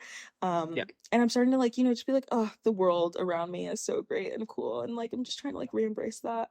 And so, yeah, Yeah. I love my little computer games. I love, and Yeah. like back in the day, My Scene Oh and yeah. Girl Sense and fucking Barbie.com. exactly, exactly. And even the Disney Channel.com. I was in there. The dress up Oh games. yeah. I was in there. I was Yeah. doing the fucking Sweet Life of Zack and Cody Pizza Maze where you have to get to, to the top floor of the fucking Tipton Hotel. Yes. Okay. Girls who Mhm. know. Oh Um yeah. but yeah, I just love having a little fun. I love a little whimsy and like those have just been like keeping me sane. So yeah, I love that's that for you. it. Maybe I'll tap it. I feel like I need a computer game moment. Like I was playing Yeah. Tiny Tower on my phone for a little bit, but the screen is too small and honestly I got Yeah. bored. If I could somehow play my scene in Barbie.com again, I definitely would. I'll Totally. figure it out. I was like, maybe I should start Twitch streaming, but I just play like dress up games. I would be tuning in. I'll be one of those like insanely rich Twitch streamers, or I'm just playing Mhm. like Spider Solitaire, and I'm like dragging the You're dragging the cards and eating sushi. and the little firework happens at the end. It's like okay. Well, yeah, we're like 16 hours into Our this telethon. episode. We should literally do like a iCarly 24 hour And honestly, it would be so easy. If longest you know, packet. No, because we don't shut the fuck up. Yeah, but fun episode. I love Mad yes, Men. Go watch Mad we Men. love Mad Tap Men. in. Yes. Yes, and good All right. night. Good night. See you guys in 2 weeks. Bye. Bye.